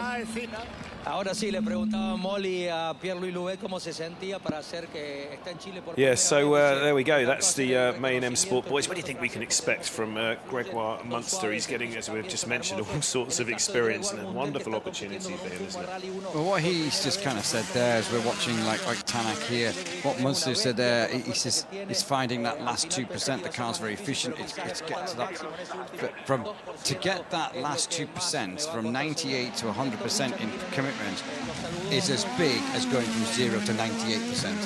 And that's where your Oit Tanaks, your Newfields, your Rothenperez, Evanses, and the Elapis of the world, that's where they are, and that's what they're doing every time. Tanak, winner. The last time we were here, the only winner. Tried to say that to him earlier on in the week when we were catching up with him just to break the ice of an interview session, and went, Oit Tanak, the reigning champion of Rally Chile in the WRC. And he looked at me and went, there's only been one. And I was like, I take it. Yeah, okay. Kind of like, but yeah. I mean, just talk about Tanak, and you think that, you know, obviously had a lot of frustration this season, but I mean, it was a big step in the right direction. I think Greece having come through more sort of issues, but then a real sort of gritty sort of fight back up the order. It was an angry drive, wasn't it? Yeah, it was like Andreas Mikkelsen in WRC2, But I mean, again, as a former winner here, we know he's got the pace, and it's nice, smooth roads, and we've heard him mention a few times today, as he said, he does seem to love these stages. He's certainly one to watch, and who knows? But then Lube as well, he's one to watch, but before they move on, Lube, third quickest over the 3 runs that they did in Shakedown. Yeah. So potentially, we're hearing tomorrow's first 2 stages are very loose. So he could potentially have a good road position on the first couple of stages and try and maximise that, which is unfortunate. He didn't manage to get that opportunity to do in Greece with that failure of the water pump. What we were told it was a water pump. So, yeah, so just having to reverse there because they've chopped the cars. Cars are very, very efficient, but handbrakes are only really super great when you're pulling it hydraulically in a hairpin and a quick corner. A wonderful view here. The M Sport Pumas driving off in formation start this time, not a formation finish, but yeah, great view as well, isn't it? And it does sound, you talk about those stages tomorrow, this guy's having fun, isn't he? There goes Gregoire. I remember. I was going to say, one of the organisers, one of the big influential people of the rally. But I want to say about the rally itself this weekend, this new look route, a lot of the drivers saying it is one of these rallies where it's very much three rallies in 3 days. A lot of difference. You talk about the looseness tomorrow. I think it was Esa-Pekka Lappi said this morning that, yeah, maybe a bit of dampness around, but certainly on Saturday, he said it's so loose. If you are not, you know, near the back or at the back of the field, you're going to lose. I think he said something silly like 30 seconds a stage if you're up there at the front. So it's going to be so crucial for these guys to get themselves in a good position, it seems, at the end of Friday. How important that is, of course, for all these guys. Thierry Neuville. And we keep talking about it. That looks cool, doesn't it? Yeah. It just looks cool the way they're parked up, and yeah, Well, let's see what Thierry can do. I mean, the championships are still mathematically alive for him and for Hyundai, but certainly in terms of manufacturers, that's probably likely to get wrapped up this weekend, or potentially. They've just got to, Toyota that is, got to outscore Hyundai by 13 points. So a bit of pressure on these boys. Not done yet. And they'll keep fighting while it's still alive. It's been 4 years since we were last here. You had a pretty wild ride as well the last time we were here, but how excited are you to be back in Chile?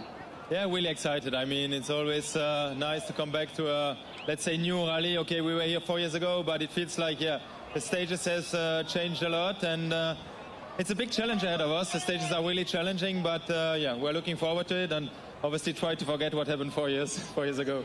And the atmosphere here tonight? Yeah, I mean, it's always nice to see so many people. I mean, that's what needs the WRC needs. Unfortunately, it's not always the case. So it's good to see so many people, and we know that in the in South American countries. They love rallying, they love all what's with cars, so that's good to see. And hopefully lots of people tomorrow in Service Park and on the stages as well. Thank you, good luck. Fuerte el aplauso. Where is EP? Is he hiding? He's hiding. EP, we're back in Chile. What can we expect this weekend? Can you perhaps highlight something that will be interesting as well that you've seen out there on the recce?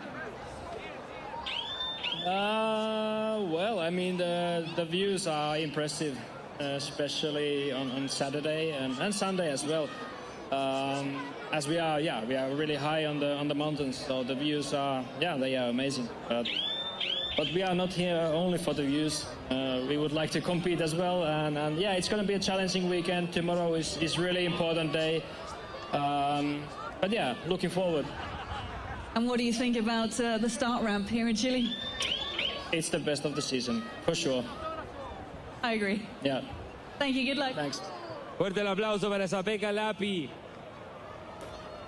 Fame is also hiding, yeah? Talking to the crowd? Yeah, we have to take care of the fans because that's the sport for it. Absolutely. It's great to see you back in the Rally 1 car. We're back here in Chile. How would you describe this event? There have been always really nice atmosphere with a lot of people, and the roads are amazing for rallying, so it will be a great event. Describe the different days for us out there. We're hearing that they're very different. Yeah, I would say Friday is really fast, quite narrow, so quite tricky for the drivers, quite technical. And then Saturday will be a bit more wider road, a bit slower in places, but the tire wear will be really high. So we have to do some time management on Saturday. Thank you. Good luck, Timo. Thank you. And team principal Cyril Abitable, welcome to Chile for the first time. Yeah, absolutely. There is no Formula One race here, so I never came here. So very glad to be here. And it's quite cold, isn't it? It is. No one told me actually. No jacket. And it's nice with this start ramp tonight, being here on stage with all three cars, all the drivers and co-drivers. Yeah, I think one of the strong selling points of the rally is really the proximity. The cars are everyday's car, and people are everyday's people, and we want to be close from that. And having this proximity and this engagement, the passion, I think the community of people who love rally is clearly the best in motorsport. So that's a beauty to have that. And how excited are you about the weekend?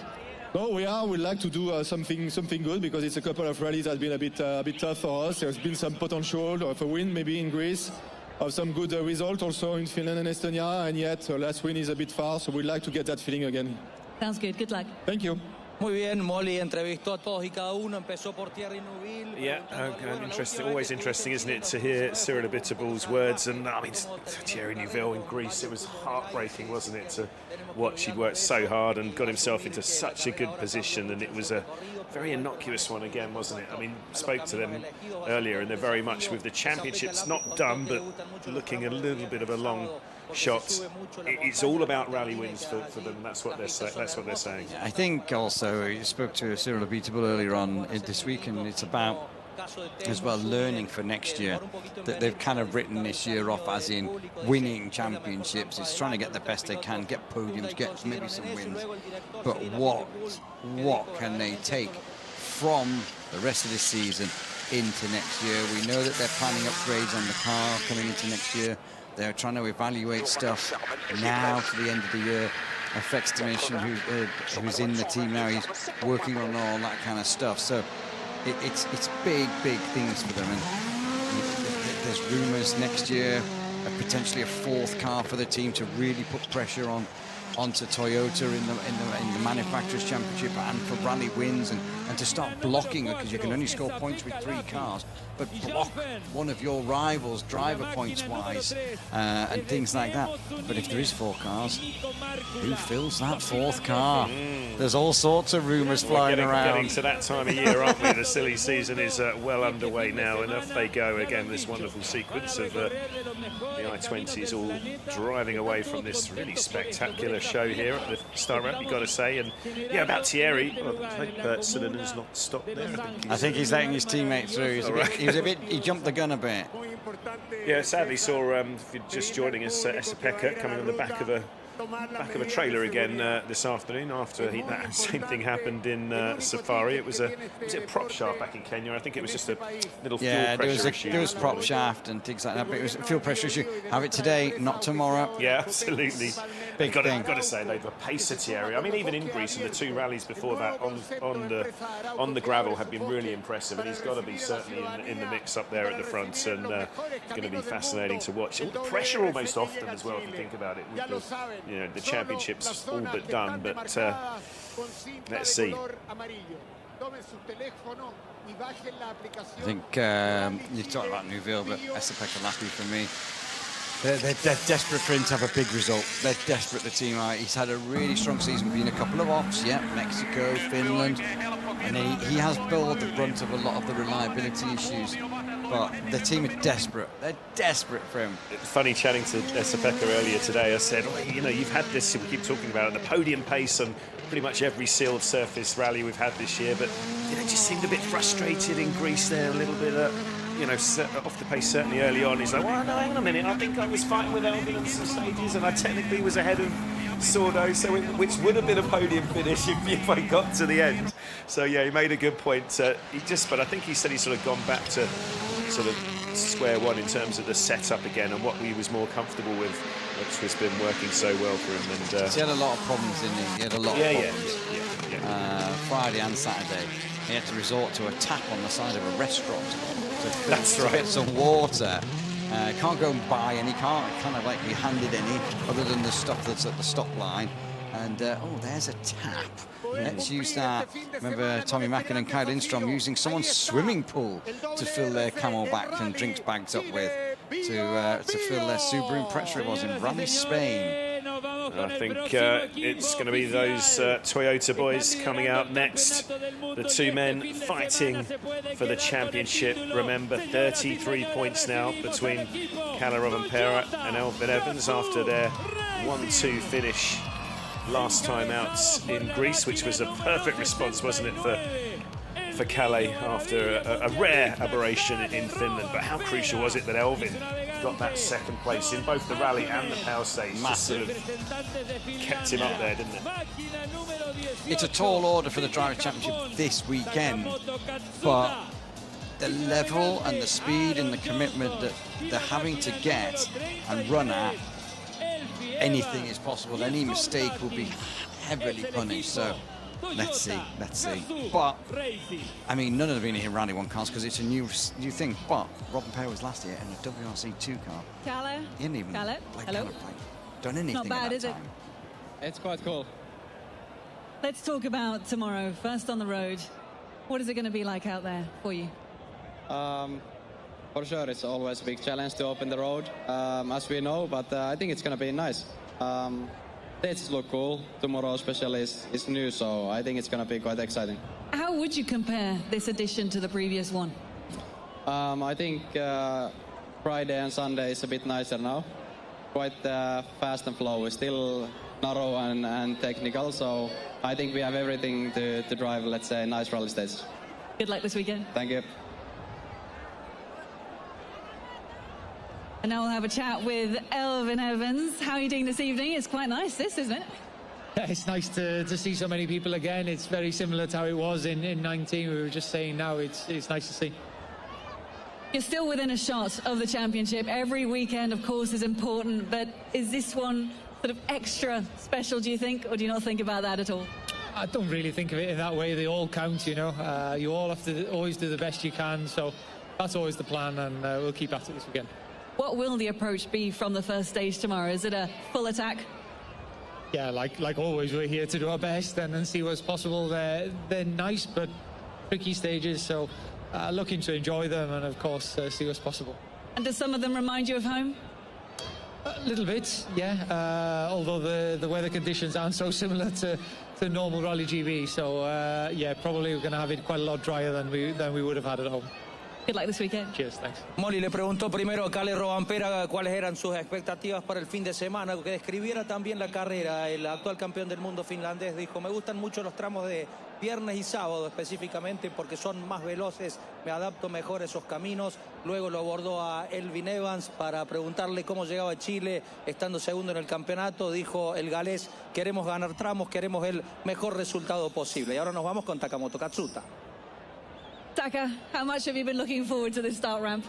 Yeah, it's so many people. I still remember 19, there was also many people, but this time even more, I think. I don't know. It's very nice to see all of them. Tell us a bit about what it's like out there, what you experienced on the recce, and perhaps what can catch people out of it this weekend.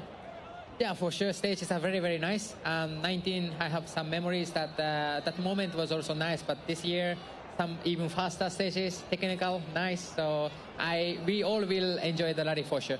And your target? To get the podium for sure. Sounds good. Good luck. Thank you.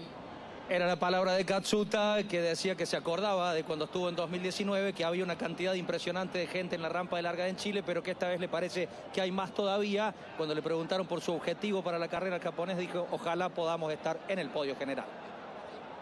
Jari Matti, you've got some fans out here. It's great to have some fans. So maybe they remember me driving some years ago, 2019. I was going to say, last time we were here, you were driving. I have to say, I've been honestly really proud because we have a fantastic team. We have a great lineup of drivers. I'm so proud of these drivers and the co-drivers because they work together very, very closely. But then they can fight and do the fair fight and to be friends also at the same time out from the competition. Now tell us from a driver's perspective, now you're a team principal, but you can tell us, what can we expect from this rally? Tomorrow is going to be difficult for our cars, which are on the front, so Kalle and Elvin. There's a lot of loose gravel. But then I think, which is the guys who are running further back should, get some help for the roll position. But this rally is, in one way, a bit tricky. There is fast flowing stages, but also some tricky places. And I think and my feeling is we will see some drama and some good fights. Hopefully, we just see our cars coming to the end. Hope so. Thank you. Good luck. Thank you. Era el director del equipo Jari Matti Latvala, al que le preguntaban qué espera para esta carrera. Dice, yeah, great to have Jari Matti Latvala back in the mix as team boss. It's been a few rallies actually, hasn't it, with his other sort of activities going on in recent months. Yes, drove Finland, and then he was driving in Japan whilst we were in Greece. Yes, just saying before Jari Matti came, it's an interesting one tactically. Obviously, he mentioned that road position, but because in a way, if you think about it, the pressure's kind of off in a certain sense, the likes of Thierry and Lappi and Tanak, and you've got to imagine they could really get in the mix and really, upset the apple cart, couldn't it, in terms of the fight between the two main men this weekend. Yeah, Jari Matti's just said there that they're fierce competitors, all of his drivers, but very, very good friends. Elvin Evans was just like a couple of Hyundai hordes in between him out front and Kalle Rovanperä, wherever it is, just to kind of aid that gap to get smaller. But we've seen how brilliant Rovanperä and Joni Haltonen are on various conditions, running first on the road, running second on the road, running 10th on the road. They just seem to be in that groove right now. We were talking about it earlier on, when things are going for you as well, they go for you in so many ways. In Greece, Rovanperä was third at lunchtime on Saturday. He comes to the end of the day leading, Neuville damages the suspension on the whole, then the rear suspension damage for Ogier. Elvin earlier in the day had the issue with the overheating. Rovanperä serenely just avoids all of the kind of debris and wreckage that's around and just picks up the places. And he's on that pace to be there to pick up the pieces and not doing any damage. But Elvin will give it everything. You don't get many chances to fight for World Championship. He's had a couple of very near misses, and he'll give it everything. He will get everything, won't he? But he's sometimes such a cool customer. You wonder, does he need to start being a bit more aggressive, start taking more risks? Because he needs to, barring an issue for Rovanperä in one of these last 3 rounds, he needs to start finishing ahead of him, which he doesn't, let's be honest, do very often, unless Calais had a problem. So how does he do that? How does he have it in him to start sort of taking more risks? Because sometimes he doesn't like to do that, and it is, to be fair, his consistency that always keeps him in the mix. It's a difficult one, isn't it? Yeah, exactly. But then he goes and wins Finland, the bravest and the fastest of them all. It is after Kelly had got off there. That's what I'm saying. My point being, well, he needs to start beating him on pace alone. And I'm trying to think now. I'm trying to remember. Rovanperä. We've got soft tyres as the primary choice here.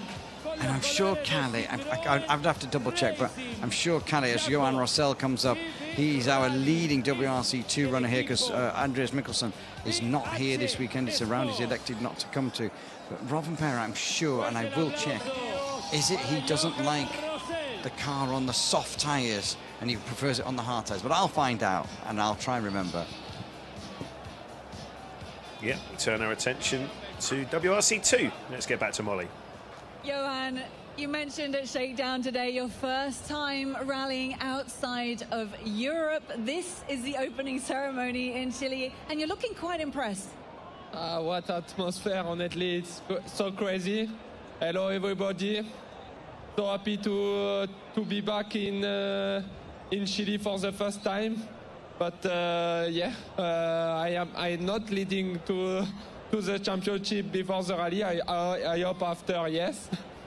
We will see what happens. Honestly, the plan is just to go flat, and tomorrow with a lot of not easy condition, I think. Very narrow, very fast, and we need to keep the concentration all the time. Yeah, but when I see like that, it's just crazy to be here. Thank you very much. Good luck out there. Thank you. El francés Johan José, el principal animador de la clase WRC2, contendiente. Yeah, as Johan mentions there, of course, Andreas Mikkelsen getting back into the top spot, I should say, after that incredible performance from the Norwegian last time out in Greece. But I mean, the target's really clear for Johan, isn't it? But it's actually made that much more difficult by, again, the likes of Oliver, Sami Pyri. Well, Greensmith's in it, but I mean of the guys that aren't in the championship mix. A bit like, the Hyundai, they've got nothing to lose, which makes it that much more difficult to get good points. It's a stacked field. It is a stacked field, and to be fair, in Greece, all of a sudden, Rossell found the sweet spot again with his car, because on gravel, he's really struggled this year on gravel in this car, and he didn't really know why, couldn't work it out, but Greece, it came back, something changed, it came back. He'd be hoping for that feeding tomorrow morning, but he is going to be running first on the road of the WRC2 cars, and that's a bit of potentially might just hamper him a little bit. It might just hamper him a little bit, because he would be kind of in a slightly different line to the Rally 1 cars, because they're not going quite as quickly. So we'll just have to see. Nikolai Gryzin, another one who hasn't scored a huge point scoring rounds a huge amount of time. So Gryzin has a chance of being in there, but also messing it up for some others, and that's the thing. Sami Pyri as well, super fast. In Finland was brilliant. Was up there in Greece until having an issue and damaging that. I think it was a gearbox related issue. What finally retired him in Greece. Yeah, unfortunately for Sami, though, I think that's sort of put paid to his championship hopes mathematically, because he has scored a bit more. But the first of our top sport runners, let's get back to Molly, see if she can get a word with these boys. Sami Pyri, such a talented young man. Sami, we'll start with you. First time in Chile. What do you make of all of this? Yeah, honestly, I like it a lot. So the stages are really fast and nice. So I think we'll enjoy the time behind the wheel. And yeah, it's so nice to see so many people and everyone cheering us. So it's a really nice feeling. How would you describe the stages? What would you compare them to?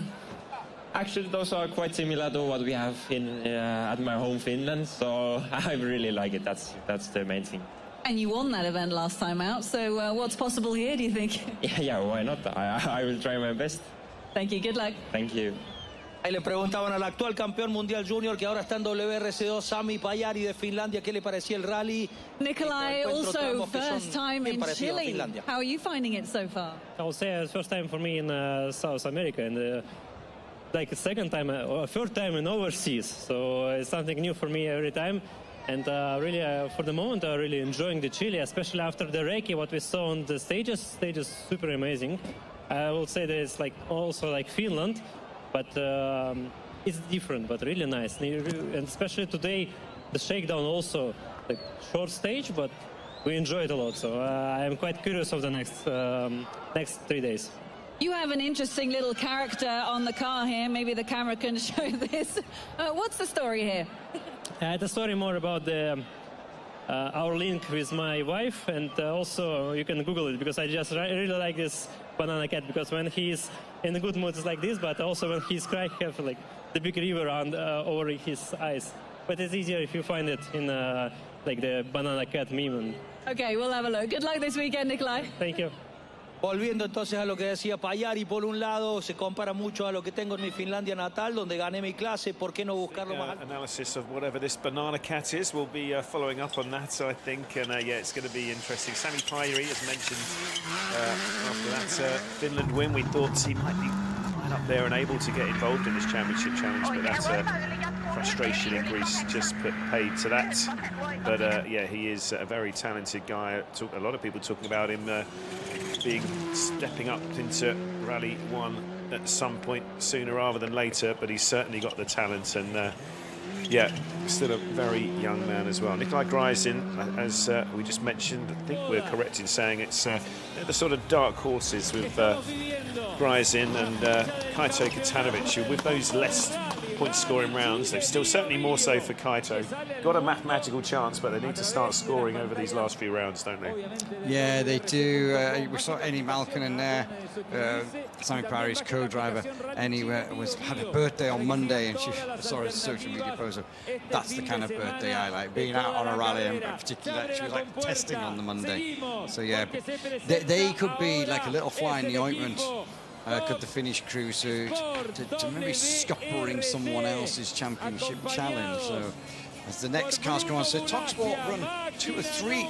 They're all one team, but they're registered for different points, if you understand what I mean. So on the start list, there's TalkSport WRT, then there's TalkSport WRT 2, and we do have at some points a TalkSport WRT 3 as well. So they're registered for different points within their teams. Yeah, here of course we have Gus Greensmith still very much in the championship mix, and the Balassia brothers, Marco and Bruno, of course, representing Bolivia this weekend. So as close as they're going to get to a home rally, let's get a word with them. But certainly Gus Greensmith knows what he's got to do to get this championship fight reignited. He was a bit frustrated in Greece. Let's hear from him. Looking forward to this moment. Yeah, no, I like to pretend I'm a rock star for a couple of minutes, and then yeah, I leave. And how does that feel? It feels pretty good. It reminds me of the time we were here last, so nothing's changed, which is nice to see. So yeah, pretty cool. If someone missed it, there was a little bit of drama for you this morning. Tell us what happened. I don't know if it was drama. I literally cut my finger, but I'm sure my finger will be fine. It's still there. I can still drive, so it's no stress. Compared to many of the other competitors in WRC2, you have experience from Chile from before. How's that going to help you this weekend? If they hadn't changed all the stages, it wouldn't be so bad. So yeah, for sure it'll help, but not massively. But the stages, they suit you? You're driving? I'll tell you on Sunday. Fair enough. Good luck. Thanks. Bueno, ahí era el británico Gus Greensmith dando sus impresiones de cómo le había ido desde la mañana en el shakedown. Dice, me podría haber ido mejor si no me hubiera cortado el dedo índice, me va a faltar para manejar, pero sabemos que los tramos son verdaderamente hermosos en Chile. Marco, with a big smile on your face, huge crowds here at the opening ceremony. What do you make of it all? Yeah, it's nice to be back in South America. Hola Chile, muy buenas noches. Yeah, it's very comfortable. I'm next to my home, so I feel really comfortable like in home, and really happy to be back in South America.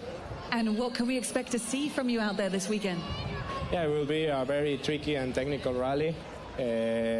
I think one of the most technical rally I will do in my life, so really looking forward for the challenge. And maybe a few more words in Spanish, please. Bueno, nada, agradecerle a toda la gente. Estaba diciendo que se siente mucho el apoyo de Sudamérica, da gusto volver acá a correr. Me siento como en casa estando al lado de Bolivia y nada, disfruten el espectáculo. Good luck this weekend, thank you. Oye, pero... And Bruno, I'm sure it's the same for you, being able to rally here in Chile this weekend. How special is that? Yeah, it's very special. I'm very happy. It's my first time here in Chile, so yeah, I came here as a fan watching the Rally Dakar, my father, so first time racing here, so it's incredible. I really like this country since I came a long time ago, so I'm really happy to be here. And some words in español, por favor. Bueno, la verdad que muy feliz de estar aquí. Me encanta Chile. Vine para el Dakar 2 o 3 veces, así que tengo buenos recuerdos aquí. Y bueno, primera vez aquí corriendo, así que estoy muy feliz. Thank you very much. Good luck this weekend. Now, everybody, there's one more thing. Marco, it was your birthday yesterday, so happy birthday for yesterday. And I believe your team manager, Jacek, has a little surprise for you.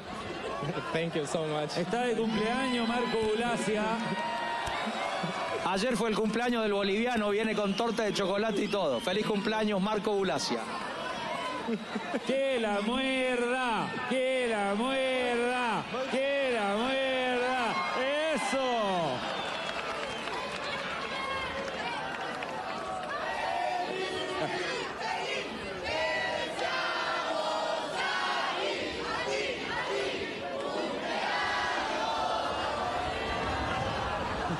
Marco.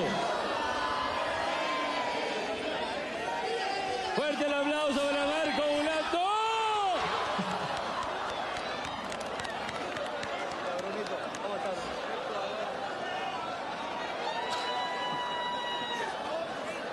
We think he might just pass the cake to the crowd. Let's call it pass. Look at that wonderful full moon tonight. So, yeah, happy birthday, Marco. TalkSport have had some cake making to do this week. They made one for Oliver Solberg because it was his birthday last week. Yeah. They made one for Eddie Malkin and now one for Marco Bulacia. They'll remember not to go rallying at the end of September next year. They've spent the budget on cake. Yeah, exactly. And yes, but there is a northern border, of course, or southern for Bolivia, but they are a neighbouring country. But I just did a bit of geography research, and it's close to get to a home rally, but it's still almost 3,000 kilometres away. So it's a day and a half drive, but you could do it, I suppose, if you wanted to. But day and a half drive. I would say that's more than a day. Yeah. Who said it's a day and a half drive? Your map company. 34 hours, one day, 10 hours. It's a big continent anyway, is my point.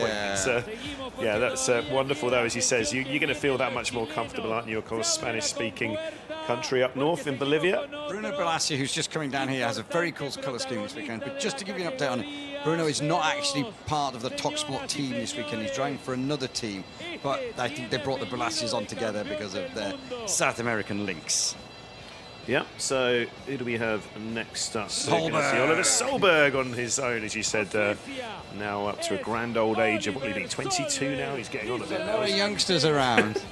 Yeah, great to see Oliver back. Spoke to him again this morning. Another driver who's pretty much had rally-winning pace in every rally he's done this year, but he's just not gone his way in terms of the championship. Colin McMaster working hard down there. But yeah, again, another driver just very much out for scoring a couple of rally wins before the year is done. Enjoying his experience. He's just looking for Molly. Oliver, There's a few people on the stage that can't big are find the you. rock star vibes right now. No, it's fantastic. Thank you everybody for coming. Fantastic. Oh, it's great to see so many people, and atmosphere with the stage, with all the people. It's just what we need, so it's fantastic. First time in Chile. Tell us about your days so far here. First time here. Beautiful country, beautiful people, and the stages here are amazing. So I have to say, I'm really looking forward to it for tomorrow. And so far today has been a great day, experiencing Shakedown. Quickest there today, so I'm happy. Tell us a bit more. Why are the stages amazing here in Chile? I mean, they have everything. It's fast, technical, narrow, wide. It will be hard for the tires. It has everything. So yeah, really unique and amazing.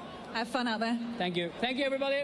Ahí le preguntaban a Oliver Solberg cómo se sentía en estos días previos de la largada. Dijo, ya tuve oportunidad de pasear por Chile, ver que es un país hermoso. Me encanta el entusiasmo que le pone la gente esta largada. Is Oliver this weekend? It's yeah, it really is, as we keep mentioning, a really strong field in WRC2. Of course, you've got Emil Lindholm back in the mix as well this weekend. We're back with the Hyundai Motorsport N squad. We'll be seeing the reigning champion. Well, now we know the outgoing champion as well, of course, in WRC2. But I'm sure Emil will already be hard at work making plans for next year. But Have you got a favourite WRC2 honours this weekend, Jules? I haven't, because I just think... Oh, no, that he's going full petter. Yeah, he's going full petter. I'm going to tell you something else. We're going on about the last time we came to Chile, 4 years ago, before COVID.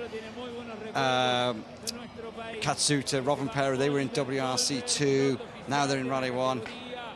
If I've got my numbers right and my facts right, which doesn't always happen, Oliver Solberg hadn't even done a World Rally when we were last in Chile. There's one for you. He's probably right. Wow. Well, he hadn't, because it was 2019, yeah, you know? Yeah. His first World Rally, from what I can remember, was GB 2019. So that was after, because we came here in the May. Yeah, absolutely. So Kaito Katanovic then, we've mentioned this a couple of times, still in the mix in the WRC2 championship mix. He's only done 4 rallies, this is his 5th.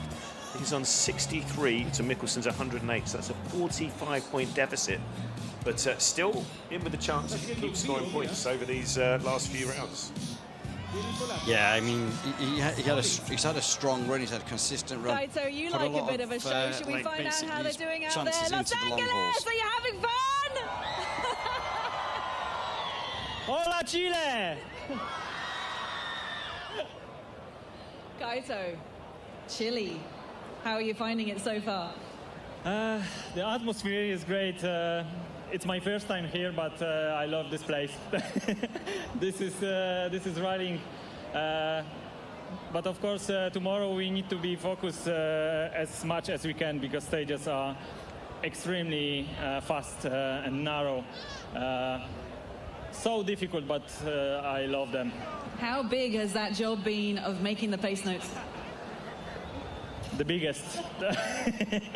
I think it's the biggest in my life at this moment, challenge. I mean, new stages, so fast stages, so difficult stages with a lot of crest, with changing surface. There is everything.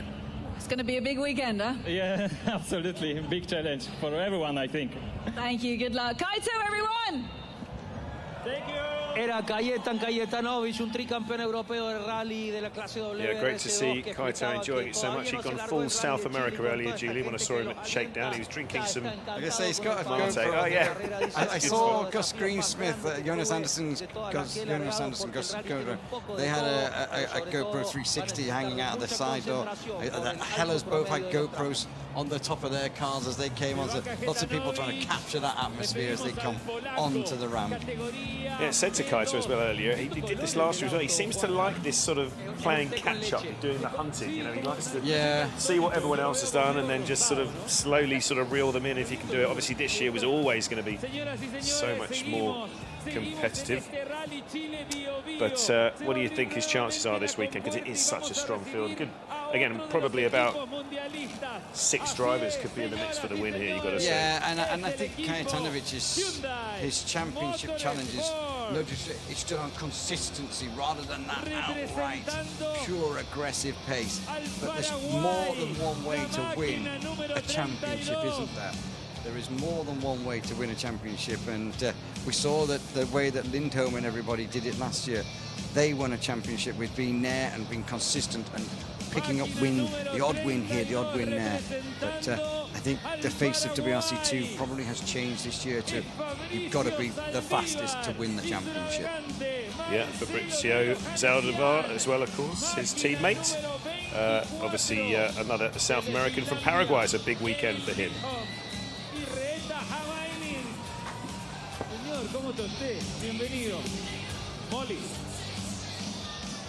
Fabrizio, it's time for Rally Chile. How special is it for you to be rallying here?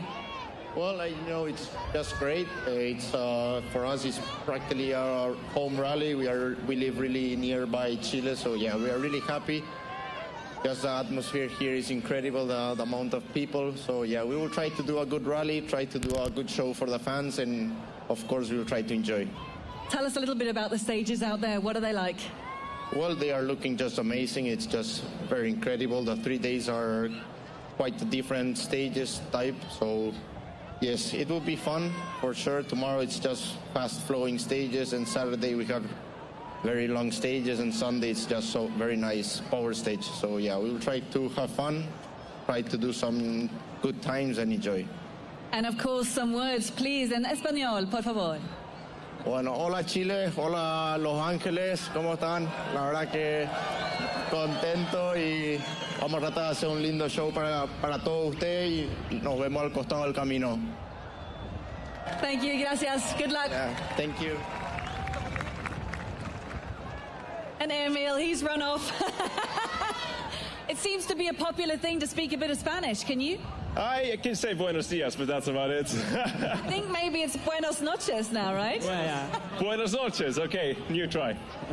Emil, you're here in Chile, first time. What is it like?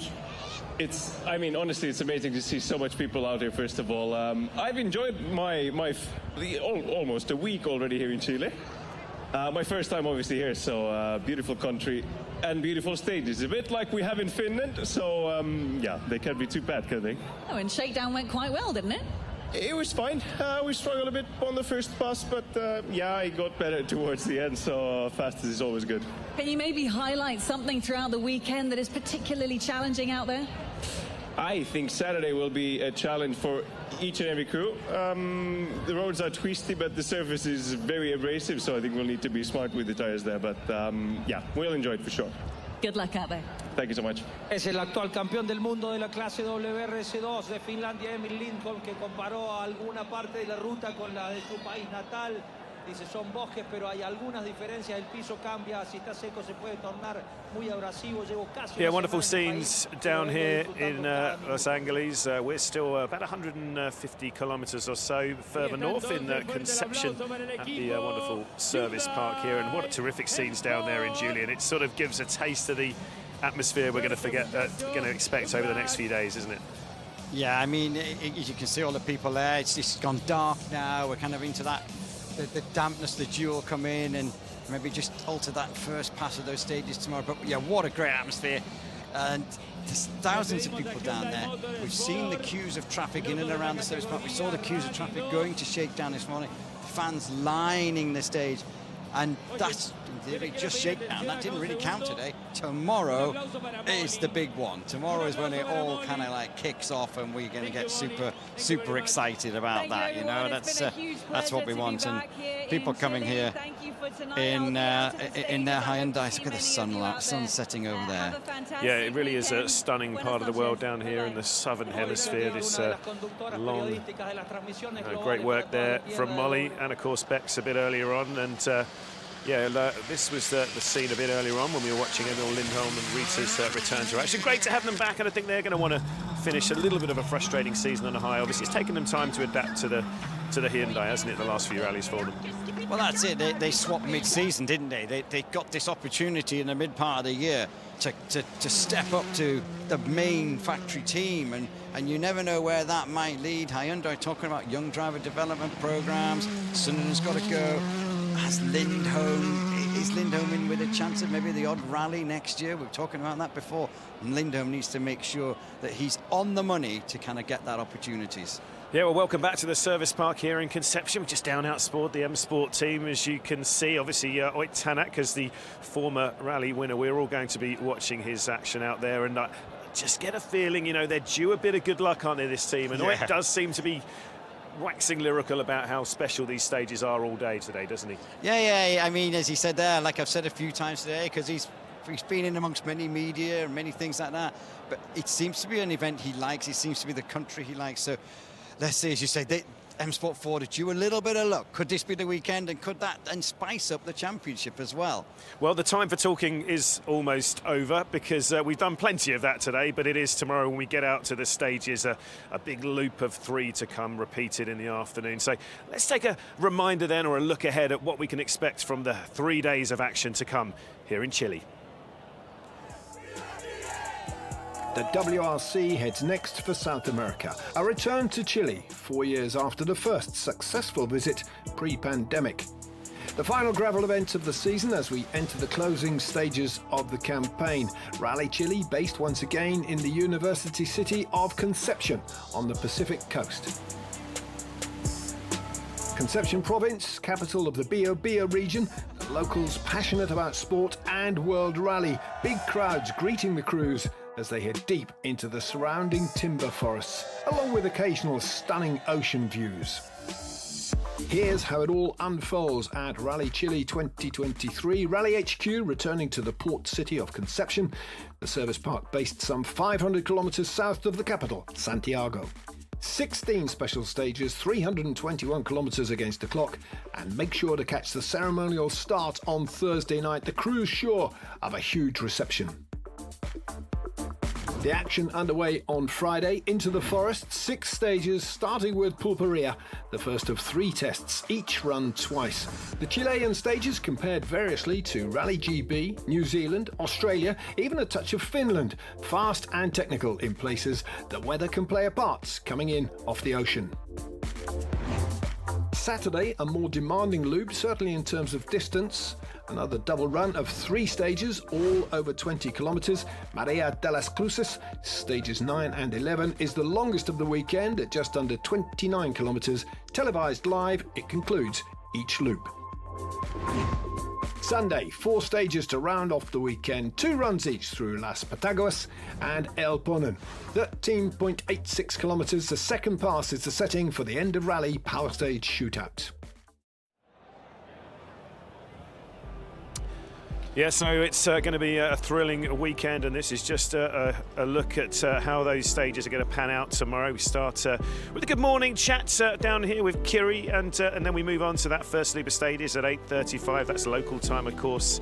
The loop ending with that famous Rio Claro stage. That's going to be an interesting one to watch. Then we have a bit of service action from Concepcion, and then we get back into the afternoon loop there with stage 4 at 2:42 our time, and a repeated loop, of course, of the morning action, and plenty more reaction to what went on there from the service park in the evening back here in Concepcion. It's going to be a terrific way to get the rally underway, and let's not forget, so many of these stages so new. We talked about it a lot, but it's going to be a fascinating challenge for them, isn't it? Yeah, I mean, I get excited about every rally, but this one I'm particularly excited about because we've not been here for 4 years. It's a very, very different time of the year. The stages are very different from when we come. So it's a blank sheet of paper, quite literally. When they started their recce, it was, and we got that tomorrow morning. We've not had a super special tonight to ease them in. It's boom, big stage tomorrow morning, first time in, sort them out. And road position, one final thought, how tough it's going to be for those front runners, do we think? It does depend on the weather, but there's no big rain forecast. If it is dry overnight, it's listening to what Rovanperä, Jari Matti and people are telling us, they're going to find it tougher first on the road tomorrow morning, particularly in those first 2 stages. So let's see. I mean, it doesn't seem to phase Kalle Rovanperä, Joni Haltonen, but yeah, but it is cold tonight, and let's just see. I can't wait. Yeah, I can't wait over. You're going out to do some road section. I'm going out at the end of stages. We're all going to get to see this wonderful landscape. You're going to get to witness some of these fantastic stages in our long-awaited return to South America. But it's good night from now here in Concepcion.